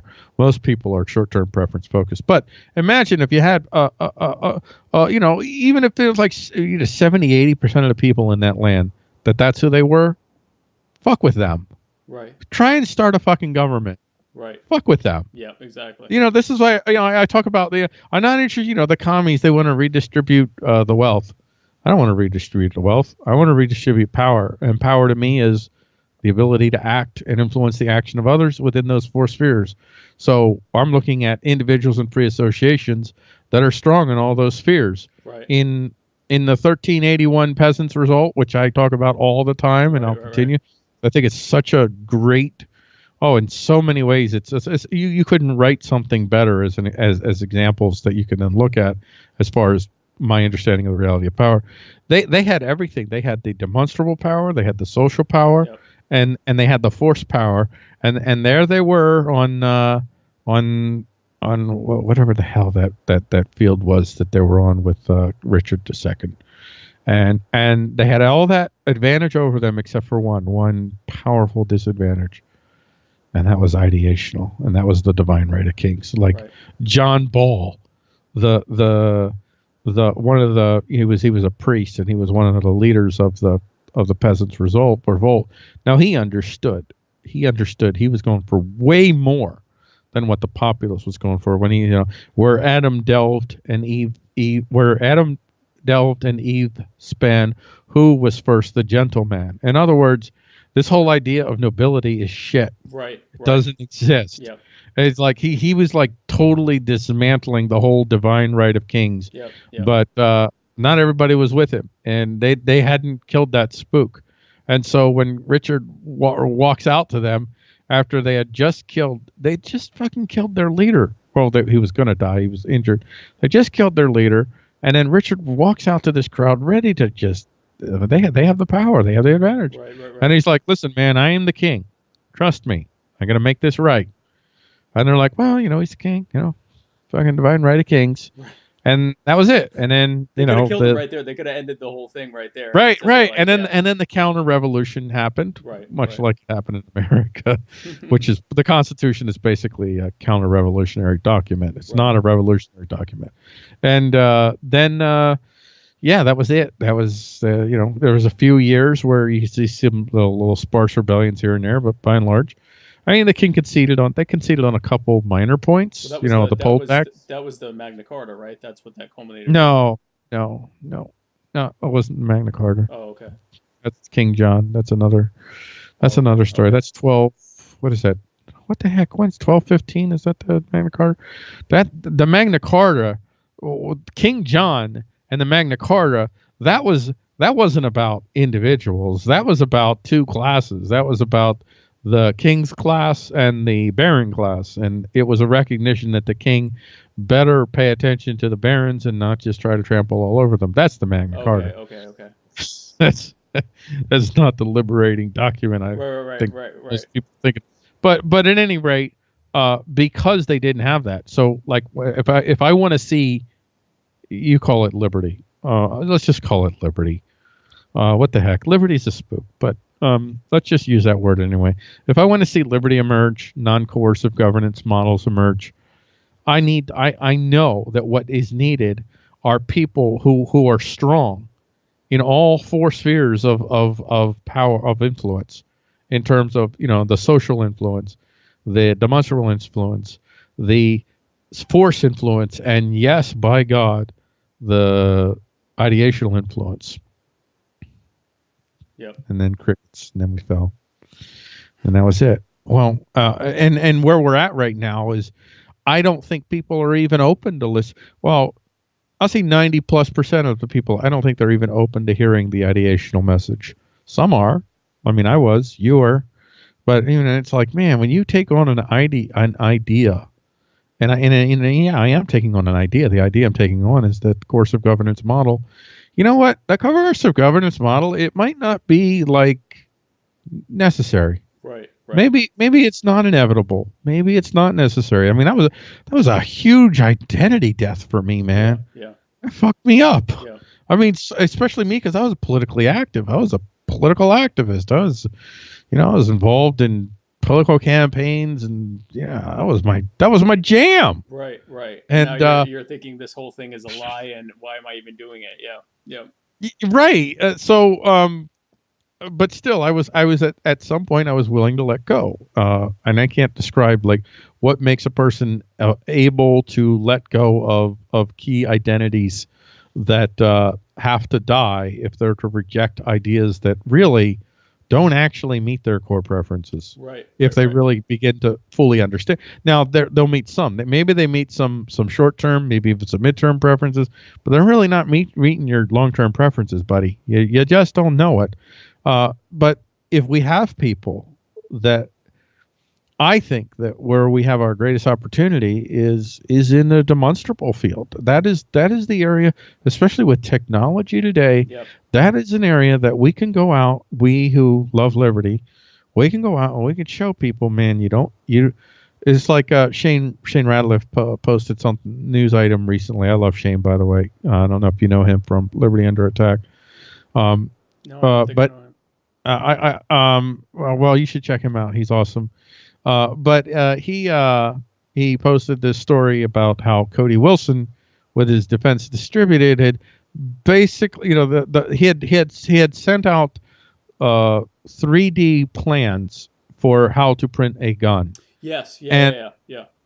And the government shut that down real fast. And Cody Wilson and his team, man, they sued the government. And I mean, they're anarchists. Cody Wilson is an anarchist, but yeah, in this case, this will be one of the few times where like, yeah, man, go ahead and do this. So what they did is they knew if the government was to follow its own rule book that they had actually violated their standards of free speech. Right. And they won. Because you're not They sharing a fucking gun. won. You're not sharing a gun. You're sharing Right. essentially a file that says how to make a gun.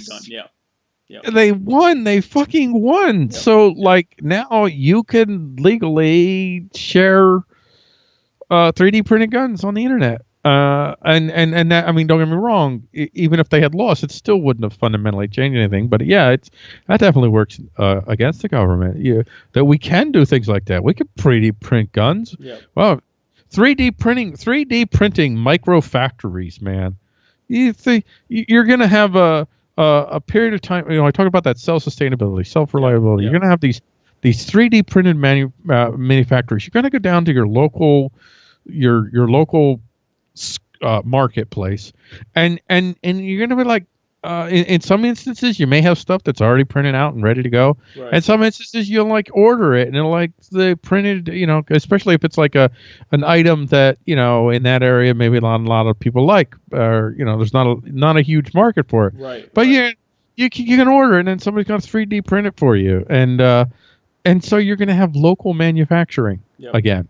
And bringing the jobs back from China, right? Well, you bring in the jobs back from distant lands, whether it's China or 2 states over. Exactly.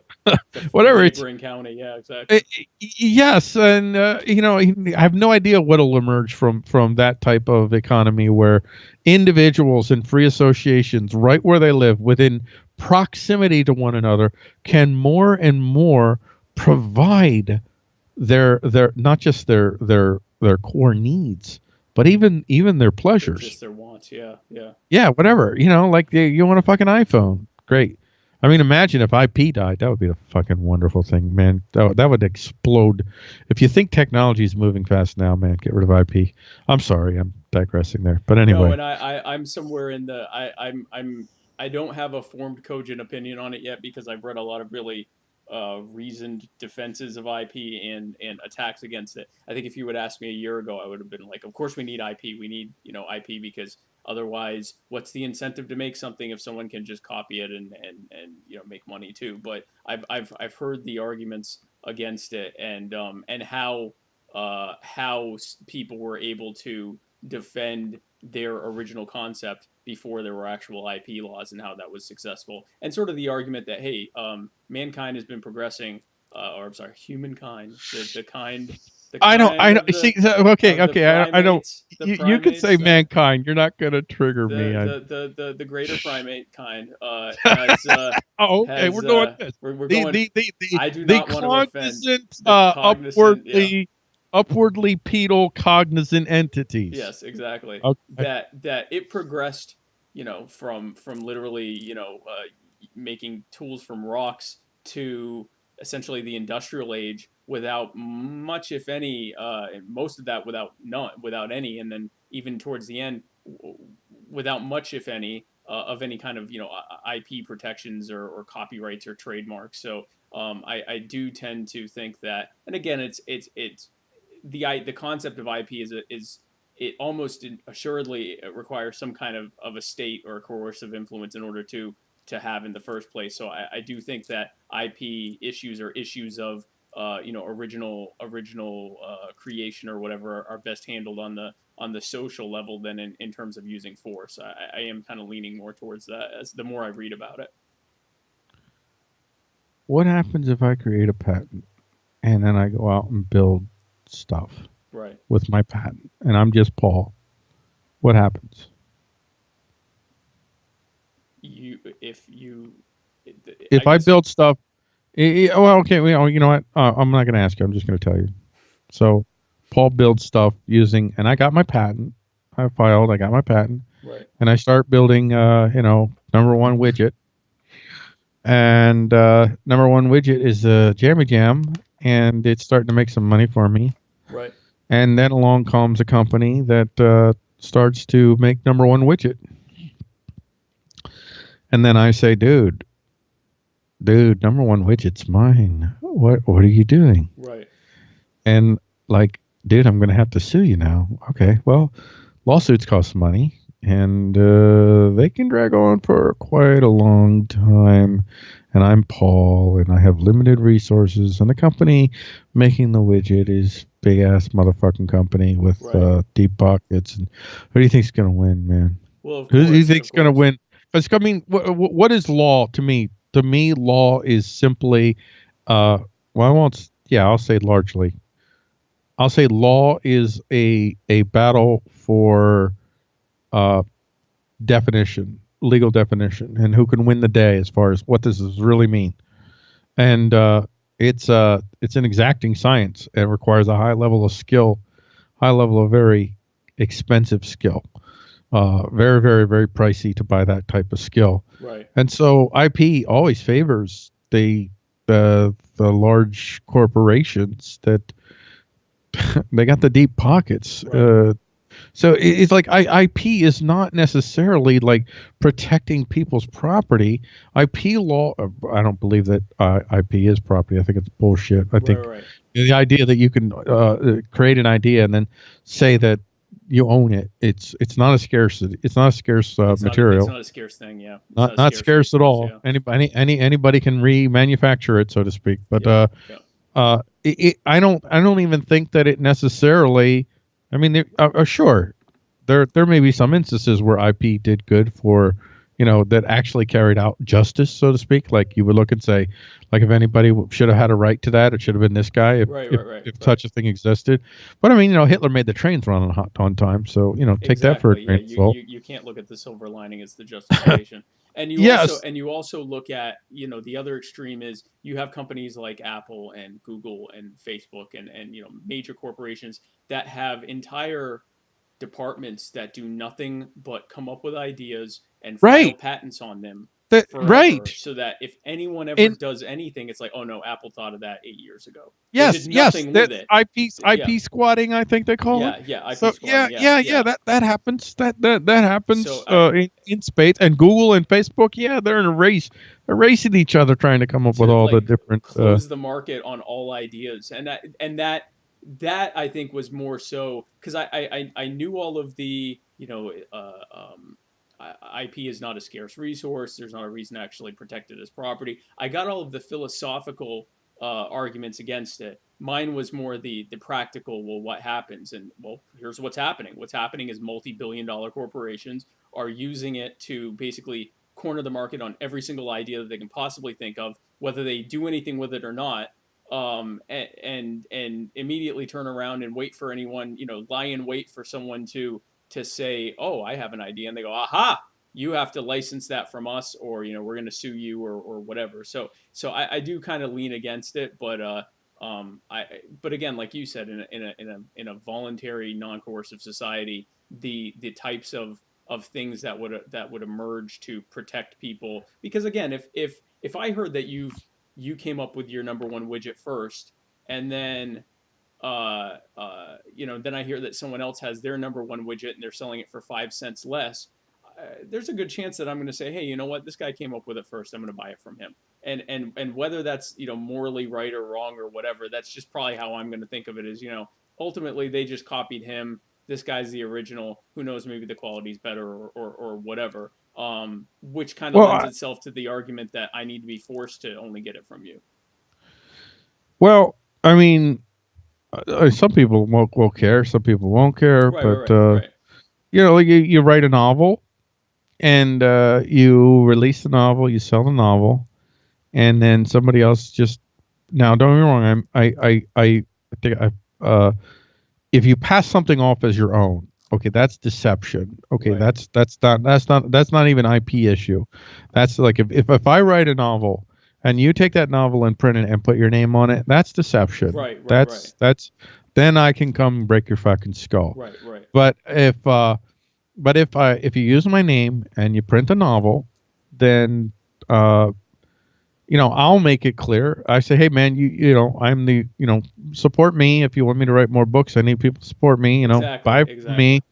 And some people will, some people won't, and that's okay. But that's true now. I mean, people can, I mean, how many audiobooks do people get on these, torrent sites instead of paying for them? But a lot of people will still Well, buy them yeah, from the you original can't even. source. Yeah, it's hard. Yeah. Although there's stuff coming down the pipe as far as I don't know about books per se. The text would be really difficult, but Right. there's something, I don't know, some sort of way to put movies on blockchains, and I don't know the details, but there may be some way to IP protect, but it really wouldn't be IP It's protect. not IP. It's just be creating it's the a same as me secure putting. way for you to go ahead. Well, no, I was just saying it's the equivalent of me putting a lock on my door or whatever. I made this thing and now I'm protecting it from being I being know what it copied. is. Yeah. I know what it is. It's so like what you do is basically you get your money up front. So you get people to pay you to create. Now this isn't going to work for nobody. Nobody, if Of nobody course, knows you. Of course. But I mean, if you build up a reputation, if you had a few hits, so to speak, then you can actually say, okay, everybody, I can make this, but I need y'all to pay me, and you can make money like right up front, and you can use this blockchain thing to do that. And so you make the movie, and everybody's already paid; they've already made money before the movie came out, and people who paid for the movie to be made, they get their copies right away, and then. Right. And then people do what they do, man. But you already made your fucking money, and you move on to the next thing. Right. Well, And to me, the reason why I'm against IP is I believe I'm pro technology. I don't think technology is the be all to end all, but I definitely think that technology is one of the key components to putting human beings in a position where they can create realities that go back to that what I talked about. The least amount of threat or application of force that affects your decision to act.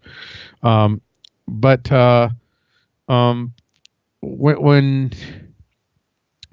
you have IP, you have situations, and it happens all the time where companies may have a better idea to take your patent and turn it into something way better. Right, to improve. And they can't make it. They can't make. It's like Smith and Wesson in the 1800s with the six shooter, or really the barrel.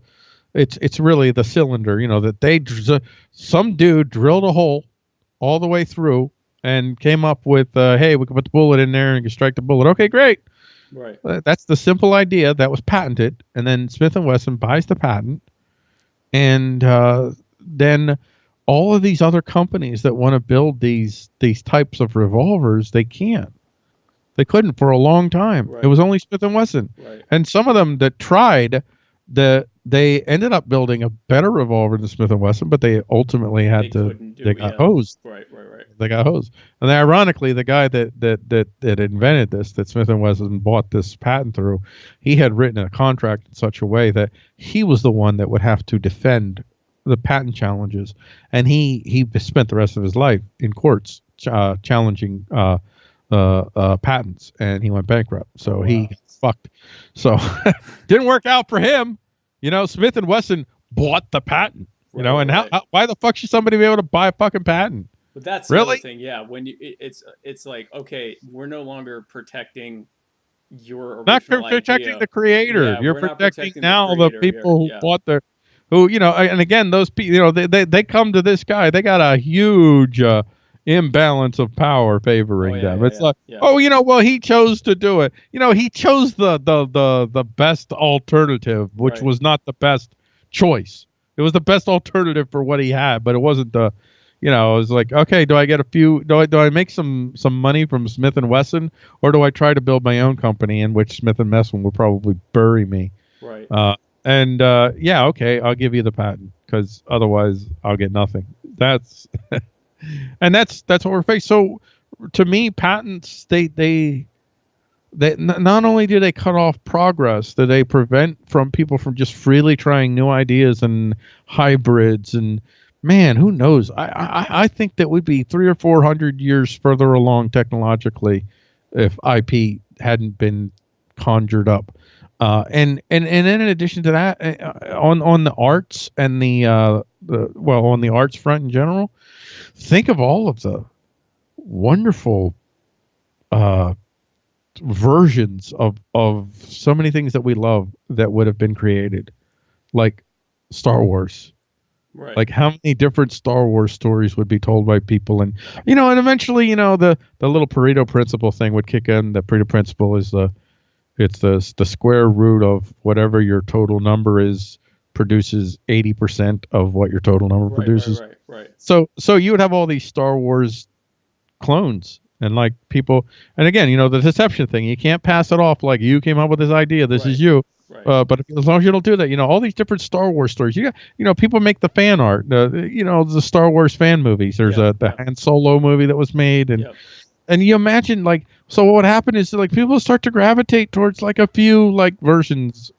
So like a few companies that are producing certain types of Star Wars stuff, and because of the way that they produce, their unique talent combination produces material that, if you want to get first dibs, you mean, okay, once it's released, it's done. Okay, once it's released, then anybody could take it and use it. But when it's done, if you want first dibs, you want to get a hand on this before anybody else, or if you want to be like, maybe you're gonna mention movie credit or whatever, you pay for it. Right. And then you get that first dibs. And then in addition to that, like you said, some people are going to be like, okay, well, we really want this team to make these movies. Right. Because they make good fucking movies. We like what they do. So let's buy from them. Okay, yeah, you have a copy. Okay, you took it, you're selling it, whatever. We're going to buy it from them because we want these people to have the resources to make these movies. Because if we buy it from you, you're not going to fucking make the movie. You don't have the cool team that these guys have. Right. So, right.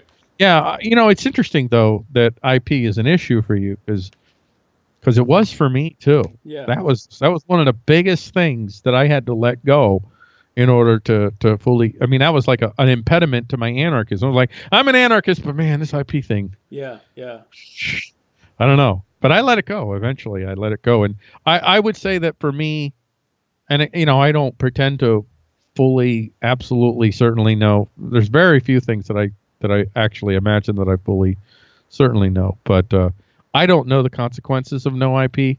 But I strongly suspect 80% of me suspects that the net harm will be eclipsed by the net gain as far as seeing culture, community emerge in a non-IP world that is much more friendlier to living a life of liberty than a world with IP. Yeah, absolutely. And a great way to live a life of liberty is through a private lesson by Stephen Messina of Messina Dance Company. Learn to dance salsa, Cuban salsa, bachata, kizomba, casino, semba, and much more. Learn from the best with Stephen Messina at Messina Dance Company, based in Greensboro, North Carolina, but serving the surrounding environs. Paul, one last thing, because we're coming close to you beating Luke. Hey, hold on. We're at 158 right now. Oh, so okay, well, this is definitely gonna. Okay, well we'll see. We'll see. We're getting out. to 210, dude. Even if I have to sing. You know what? You're now. That's now an incentive for me to stop talking. But I do want to. No. I do want to address this thing. And this is a little bit of inside politics for those who follow as you and I do the palace intrigue of the Libertarian Party. As you know, and some of our viewers, I'm sure, know, the Libertarian Party recently had their elections, and the new secretary, who I think was actually already the secretary, Karen Ann Harlos. Pinky. Yeah, Pinky. I actually love Karen Ann, but she.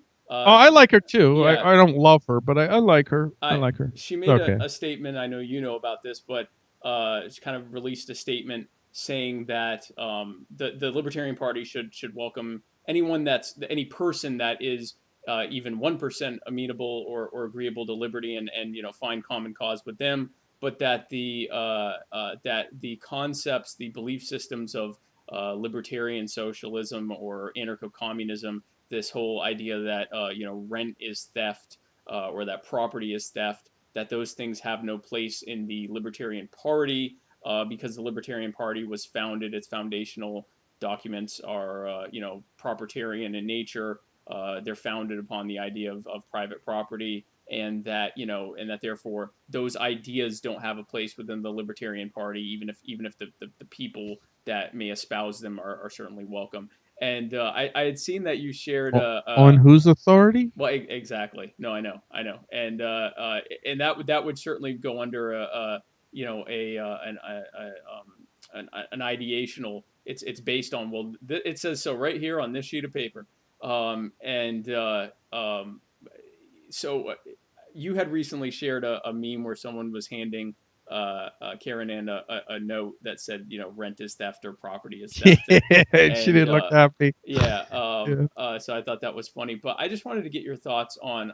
Obviously, I know how you feel about the what you think about the idea that if a party, if an organization was founded this way, it has to remain that way. It's like you said, it's how the spheres of power are going to influence that.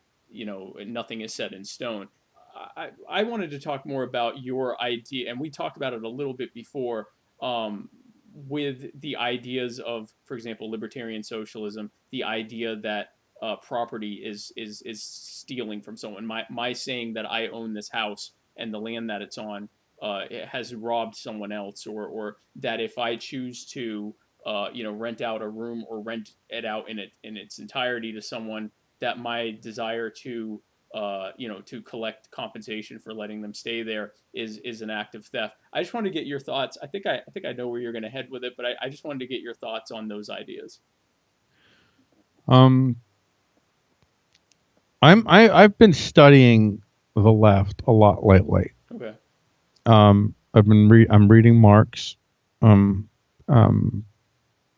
don't know, like the 30th chapter or something, like chapter 30, something like that. Okay. And I'm reading his the first volume of Das Kapital. That's all I'm reading. I'm not reading the other. I'm just reading that. That's enough for me.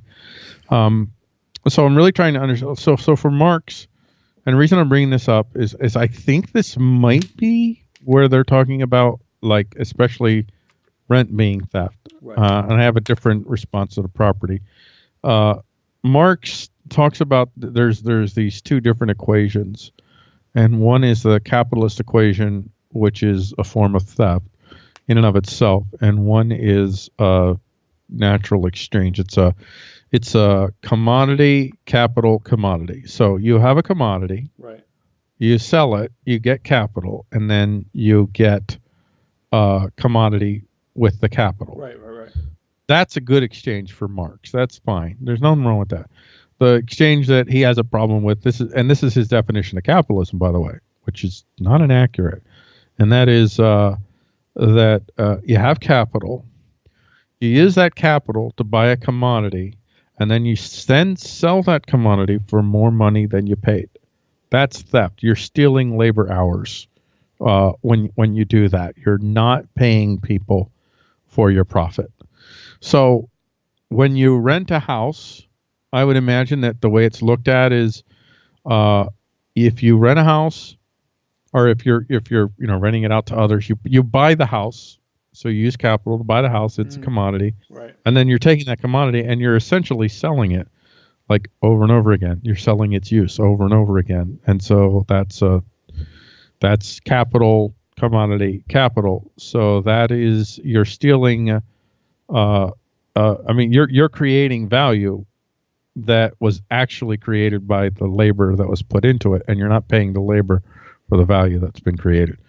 And that's kind of my understanding. I'm not fully sure that I have that down right, but so I think that's where now I don't necessarily believe that rent is theft.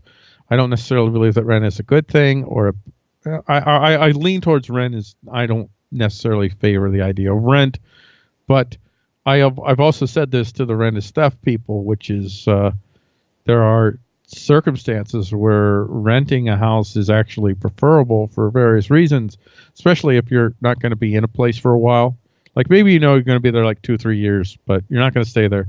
You're working a job, it's going to be 2-3 years, and you're going to move. You probably want to rent, but then the question is, like for instance, if I'm renting my house out, but I'm also providing services to the people. I'm giving them cable, whatever. I'm cleaning their house for them, taking care of the lawns, whatever. I'm not just renting my house out. I'm actually doing labor. It's not just the space that they're paying me for. It's the service in the space. It's like, Right, so right. if rent is theft, then is that, our hotels theft? Is it wrong to have hotels where people can stay periodically? Or a I restaurant for that matter. The more the more you stretch that out, okay, you're occupying a space, but you're also getting services while you're there. Yeah, are you, and to a certain degree, the part of the bill that you're paying is for the space that they have to pay to upkeep. Right, But right. but but honestly, the whole rent is, and then on the property is theft thing. Um, my understanding of that is if you're talking about your personal property and the place that you live, your house is your personal property. Yeah, that's another thing people don't understand with ANCOMs and libertarian socialists, whatever. They're not anti-property as far as I can see. That's not who they are. They're not even anti-free market. Just their understanding of free market is way different than it is for the ANCAPs. But Yeah. what they're against is what you would call private property. And they're they would say you can't have private property without the state. Personal property, stuff that you can use. So you live there, you occupy the space, you run a business, and where they're saying property is theft is where you buy a property, you don't even live there, and you hold, whether it's vast tracts of land that you're using, whether it's you're buying houses and then selling them houses for a higher price. Especially, I would say, probably, especially if you didn't buy a fixer-upper, you just bought a house and then you sold it.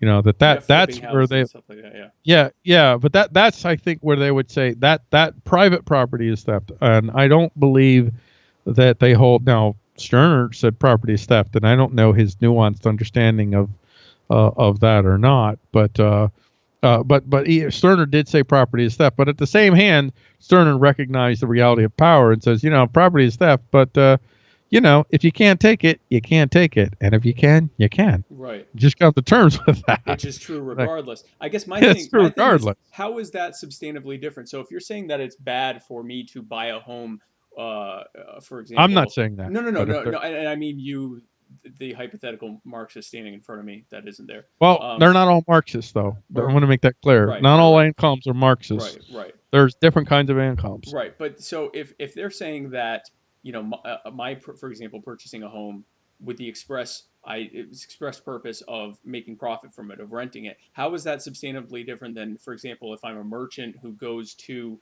a farm and purchases a bunch of fruit or something like that, with the idea that I'm not going to eat any of it. I don't even like that fruit, but I know that there's an area that does want that fruit, and I transport the fruit there, and I'm selling it at a profit. I've bought a commodity for the purpose only of making profit from it. How is that different than, obviously not in kind, but in theory of what I'm actually doing? I'm taking the fruit of my labor to buy literal fruit, but to buy to buy a property or a commodity with the specific purpose of making money off of it. How is that different?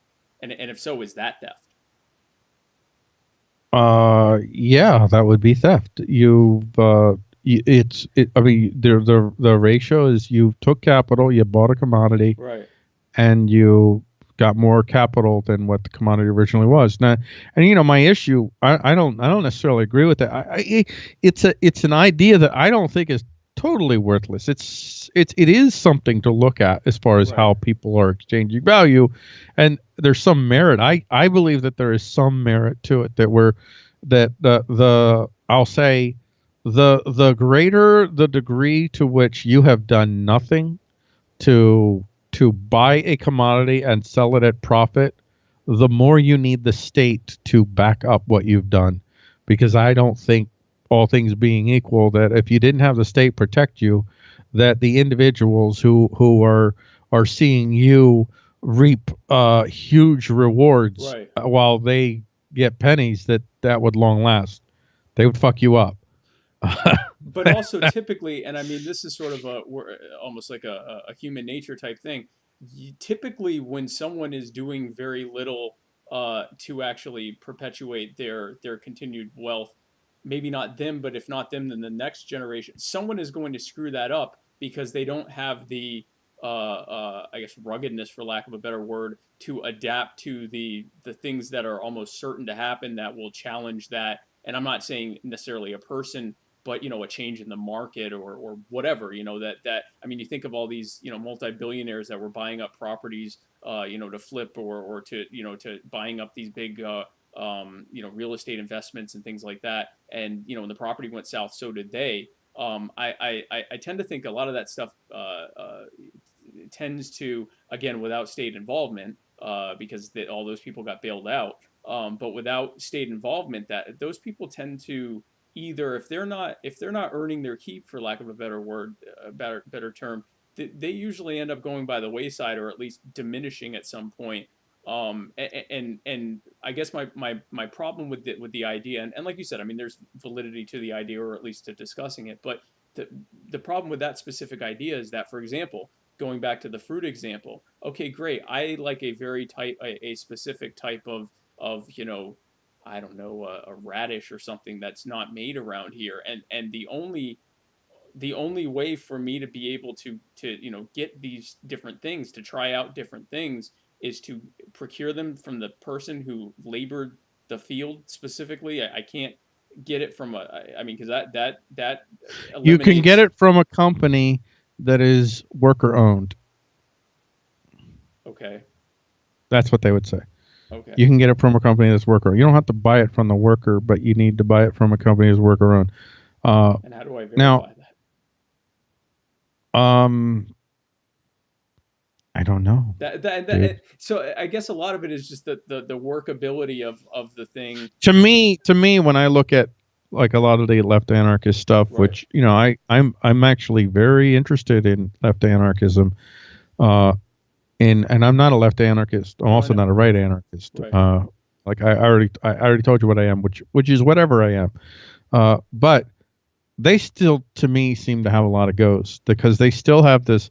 I get in conversations with a fair number of them in which they talk about the need to you got to look after your fellow man, and you can't be self-centered, and I'm like, oh, fuck you. Yeah. As soon as somebody says that I shouldn't be self-interested, self-interested, self-centered, and you got to put others first, and like, fuck you. That's not even physically, and it's not possible to put others first. That's a fucking lie. Right. No one ever puts anyone first. Everything you do because you are imagining that you are satisfying a preference within a range of what you imagine are potential options. Right. You're taking the best option. Right. Altruism is pure, altruism is center. shit. Yeah. Doesn't fuck. And they have these kinds of ghosts in their language, and that's and even this, Marx is I think it's rather simplistic to say, capital, commodity, capital. It's there are a lot of reasons why somebody might buy something with capital and then sell it for. He's not recognizing things like, okay, I used to go to flea markets, and actually I sold at flea markets. So I used to go to auctions, and I would buy things wholesale, and I would buy things wholesale. I would grab auctions, and I'd take them to flea markets, and I'd sell them for a higher price, and I'd make money. Right. And so, strictly speaking, in his model, it was capital, commodity, capital. Right. But it wasn't. It was before capital ever happened. It was a lot of labor. Yeah, exactly. A lot of fucking labor, figuring out where everything is, building up connections and reliable sources, and building up a knowledge of the market so I knew what people wanted, understanding where I could take my goods and products to deliver it to a market that want to buy it. Because, I sold airsoft guns. If I sold, I knew in certain flea markets, if I took airsoft guns, that they wouldn't sell there. I knew that, so I wouldn't take it. So it's understanding even like where the market is to buy something. Like you talk about the radish, the rare radish. So I don't live anywhere near that fucking radish, but I want that radish. Right. Somebody recognizes that there's a market to deliver that rare radish to people. Exactly. How is someone that is also laboring going to figure out the best place to sell it? It seems like an inefficient model. Yeah, but then on the other side, I'll go to the mortgages and all the the housing market collapse and all these people lost their homes, and you have so many empty homes in this nation today. Right. Just you have homeless people, and you have people living in destitute situations, and you have these lovely homes that are sitting unused. That doesn't that's like, I don't know necessarily that I want to be part of a culture that produces that result. Right. And how did that result get produced? That result got produced because, so first thing you have is you have these fucking mortgage companies, these banks. They're I mean, really, it's all about banks. Banks are the root of all power, the way that I view it. But you have these banks, and they all have these particular types of lending practices that are backed up by government guns. Well, and that's the thing. If they had to underwrite it on their own dime, they would have never done it. Right.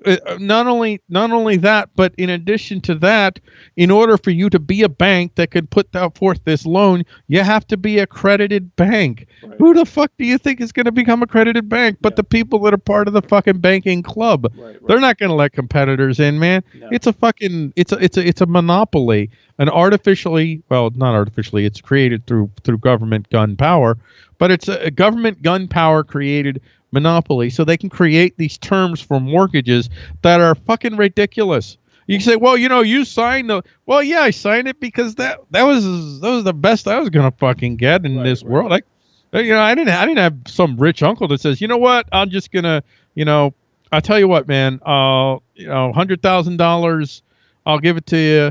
Pay me back in 20 years, whatever, we're going to plan, pay it back. Maybe end up paying 120,000, maybe, a little bit of interest, make it worth my trouble, so to speak. Right. But no, you don't have that. You have mortgages in which, we just recently bought it out. We got rid of it. We had a second mortgage on our house at one point that, for the first 8 years that we were paying on that, our I think it was like a $25,000 mortgage, and we got a second mortgage on our house to do home improvements on the house. Right. And in 8 years, it went from like $25,000 to $23,000 because paying all the interest is front loaded. Is front loaded. All that, I mean, that's like if you didn't have the power of the state behind you, allowing you to have a monopoly that created deals like that, do you think people would really choose fucking deals like that? No, of course not. These companies have already been more than fucking paid for that. I've already paid it off, but I still owe money. Right. And if I would have continued it, I would have ended up paying like almost $100,000 when it was all said and done for a fucking $25,000 mortgage. Right. And that was the best fucking deal I could get. Right. And that's so these people, they paid off their fucking houses in many cases, but they didn't because of the horrible lending practices that are allowed to take place. Well, and not just allowed, but they rent seek to government to allow them to operate as near monopolies where they're, only a handful of people and the barrier to entry is so high that no one would bother to get into it. And then they also have us as taxpayers or tax victims or whatever you want to call it, subsidizing their removal services. So, I mean, if they had to factor in that they were paying to physically remove people from the properties, that eats into their profits and makes it a lot less of a profitable venture. And so, we're underwriting that. When that bank lent me $25,000, did that bank get like $25,000 of its own and give it to me? No. That bank, it's through this fractional reserve banking. Right, it's a complicated system, but basically the way it ends up, about one of every $10 that a bank lends you is actually the bank's. Right. The other $9 have been fabricated from nothing. Right. From the U.S. government that printed the money and gave it to the banks. Right. That's the kind of sweetheart deal they got going on. Yeah. So you have all these houses that are empty. They're owned by all these banks. Are owned, quote unquote, owned by all these things. I don't really recognize banks as legitimately owning those fucking houses. I recognize that the reality of power is such that government guns will protect those banks in the scam that they've been running on people. Yeah, it's a shell game. It's a total shell game. But that's so also, if I go ahead. But let me just finish. I was bringing that up because that is that is an example of commodity capital that I would say is absolutely detrimental to the good of everybody else. It definitely tilts the balance of power favorably towards a small group of individuals. And that's not the fucking free. That is not a free market. No, although it's not the free market. That's what at I all, call yeah. capitalism. That's capitalism to me. Well, and the term capitalism, I've found myself no longer using capitalism very often unless someone else is using it, because it is a term that was defined by Marx and by his predecessors. So it's their term. So I mean, yes, I can choose to repurpose it, but it's, when I go, well, that wasn't real capital. They define what capitalism is. I definitely have a problem with how the banking system is set up, and especially with mortgages and things like that. My problems are that system, like you said, it wouldn't be able to exist in a free market. In a market where any person. No, I didn't say that. Yeah, no. Well, I'm not saying it wouldn't exist in a free market. I'm saying it wouldn't exist in a market in which individuals had the lethal means to fuck people up that were fucking them over. That's what I'm saying. But would it even have to go to that if they didn't have these? No, they wouldn't. No, they wouldn't have to go to that, because people would know that they would get fucked up. Right now, they know that they won't get fucked up. They can do this shit. They could totally fuck people over, and the government will protect them. But they also. And if any bank comes along that says, "Hey, man, listen, we're going to do things different. We're not going to have that, that ridiculous." You pay so much interest and it's all compounded and all. Right. No, it's real simple. We're just going to give you a simple contract. We're gonna lend you the money, and you're going to pay us a certain amount. Yeah. Okay. Right. So we'll work it out. Like maybe if we lend you 120,000, and realize we gotta offset that we might have some issues with people who don't pay, and so we got to take that into consideration. 120,000. Okay, you owe us 200,000. Okay, over a certain period of time. That's simple. That's it. Let's just do that. No fucking magic, math, whatever. You're paying us this much, and every month a certain amount goes towards that 80,000, and a certain amount goes towards that principal. But it's going to be something a lot more realistic than I buy a house for 120,000, and I take a 30-year mortgage out, and in the end I end up paying like 450,000 for that house. Yeah, like 3 times what. Yeah, it'll be a lot more realistic. Right. Because some bank is bound to come up and figure out how to make money offering a better deal. Right. But they can't. They can't do that. Right. Yeah. No, and that's where I stand with that. Yeah. Yeah. So I brought up the mortgage thing just to show this is where the Marxist the ANCOMs and this is where they could show you this is why your system's fucked up. I just think that they have ghosts, they have spooks of their own. ANCAPs have spooks of their own as well. But again, even in this conversation, it just keeps coming down to, for me, it always seems to come back down to the reality of power. It's not about theory. It's not about everybody. Mises Institute wants everybody to believe that everything is economics, and this is a big thing with ANCAPs. Everything is property rights. Everything is economics, and those are just some of those are just ideational influences, nothing more. But really, it's power. It's how much power do you have to fuck somebody up if they try to fuck you up? Right. And how much power do free associations collectively have? Right. And to do the same. Right. And not only that, how much power do you have to say no? Like the federal government. How does it coerce local schools to implement their programs? They don't come in and say, we're going to point a gun at you. We're going to threaten to invade the local school. Right. No, it's you don't do this, you don't get federal money. Your funding, right? So if the local school is self-sustaining and they say you won't get your money, you're like, well, fuck you. And so one of the things that they're going to threaten us with is, like in China where they have their social credit. Social credit, yeah. Yeah. Where now we may end up with a slightly less draconian version of that, where we'll have a social credit that will determine our actual financial credit that will affect. So they can threaten, if you we're not going to take your guns, but if you don't hand in your guns and we know about it, we're just gonna like Make it fuck your impossible credit for up. you to live. Yeah, exactly. Well, they think, but if you belong to associations of people that you can get the shit that you need without going through their credit system at all, you got your own way to have credibility and standing with others. Then who cares? Right. They lost that power. The egoism. Right. Yeah. So I just keep coming back to that again and again, and I keep coming back to I don't care. I don't care about your ANCOM ways. I don't care about your ANCAP ways.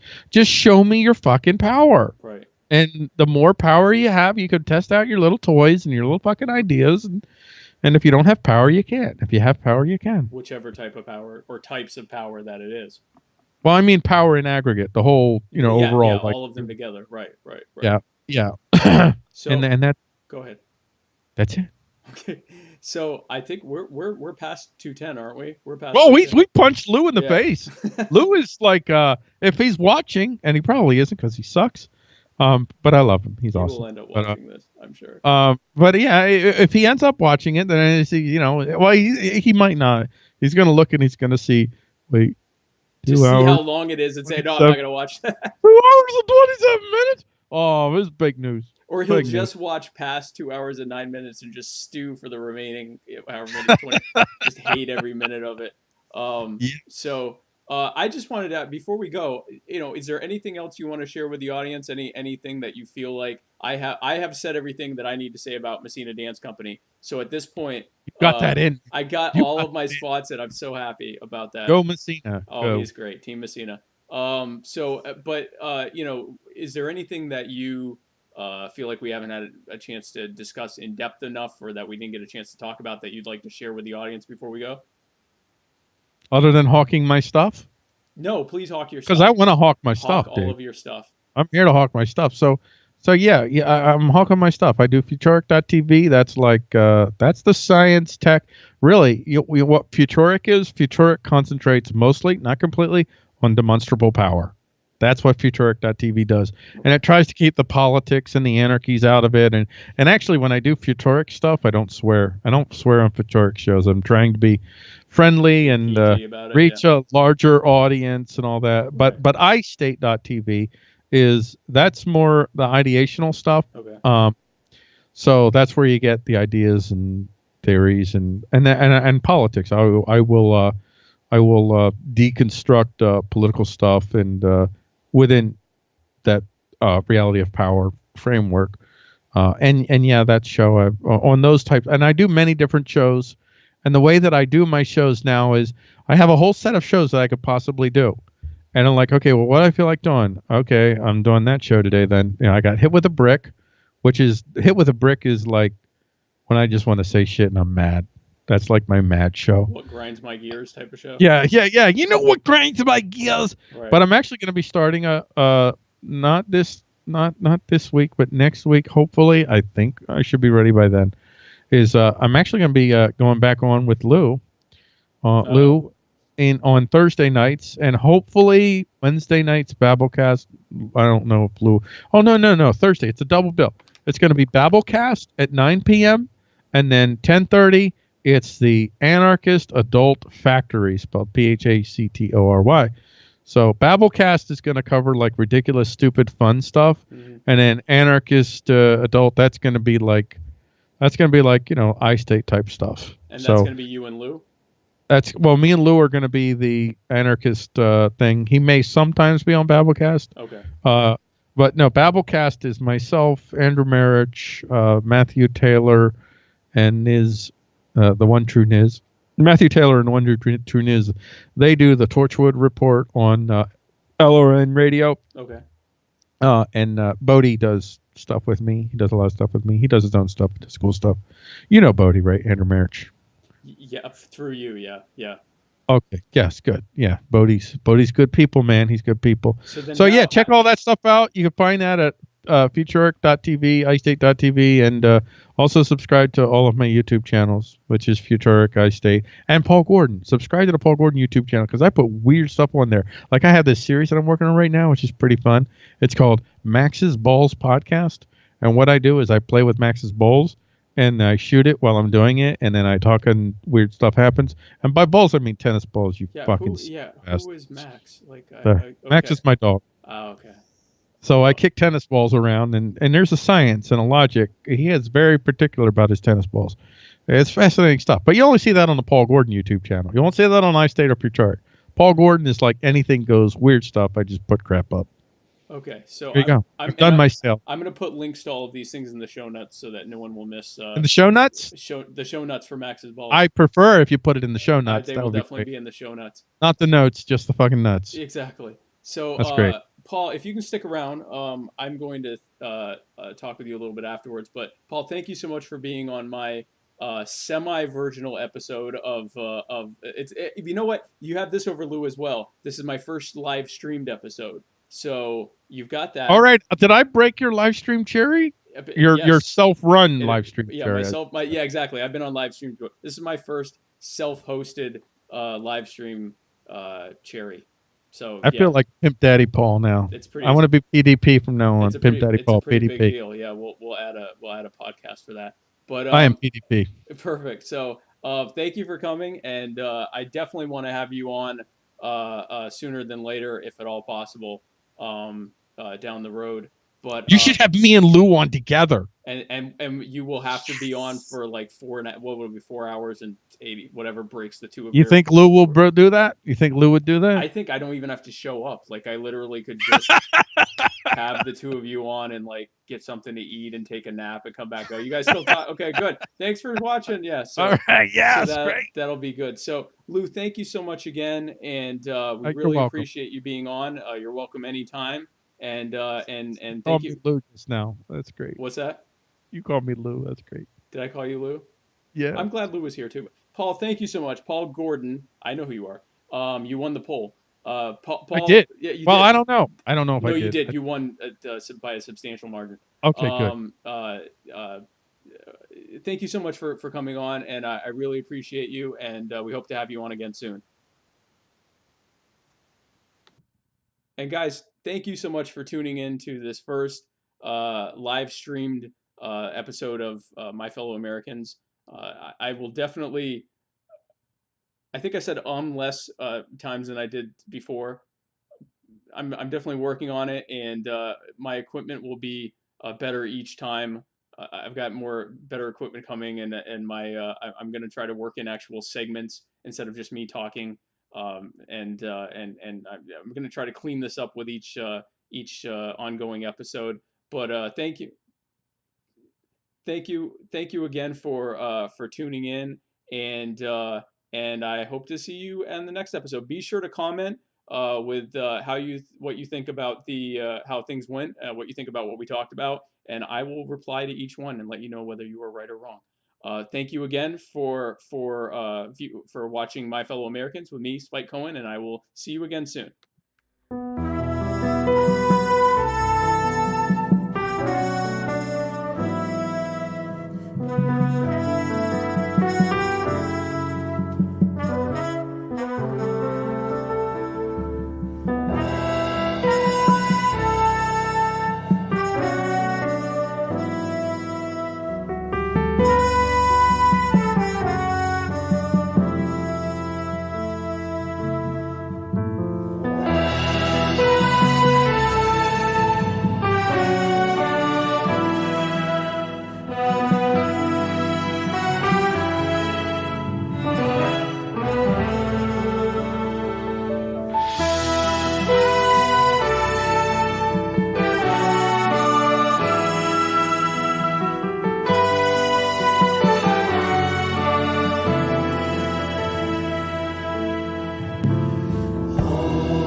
saying your homie died, an enemy or whatever. I mean, you know the guy. Imagine knowing all that started off that war was pride and lies. Be a man, hold it in your eyes. Take a look up in the sky and count the doves. I believe it's 23. Every breath is every step that I've been blessed to get to breathe. Rather let you rest in praises as opposed to rest in peace. At the least, that's just me being me. Convoluted as can be. In my future, I can view it so vivid and beautifully. The distances I will leap from the man that I used to be. But now, summer doesn't exist anymore. Best case scenario, I get to finish the tour. Then chill with the gust in August before I march and march again. Dayquil in April, I know how cold this art can get. My head hurting, I must have a lot on my mind. When I got time on my hands, they put hands on my time.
My skin with my friends.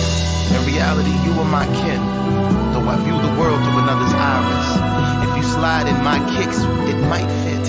We might just unite and come together, become hybrid, at the least slightly like-minded. Indeed, the life I've lived brings light to kindness. All you need is a sign. Put a cease to the crimes. Put an ease to the minds like mine. Sometimes darkness is all I find. You know what they say about an eye for an eye, in a time when the blind lead the blind. Who am I to deny? I would cry when a loved one dies. I recognize that body outside, bullet holes in the body that was alive.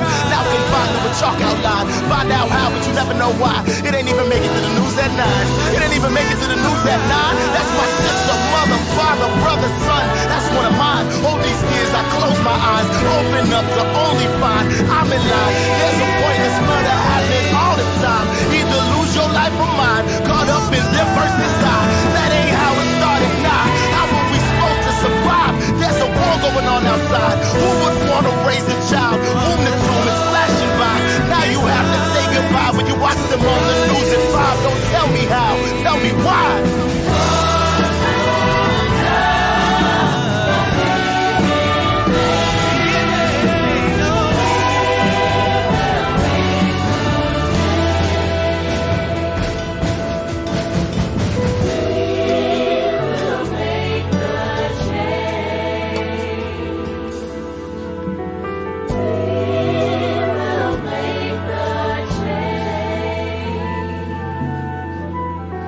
We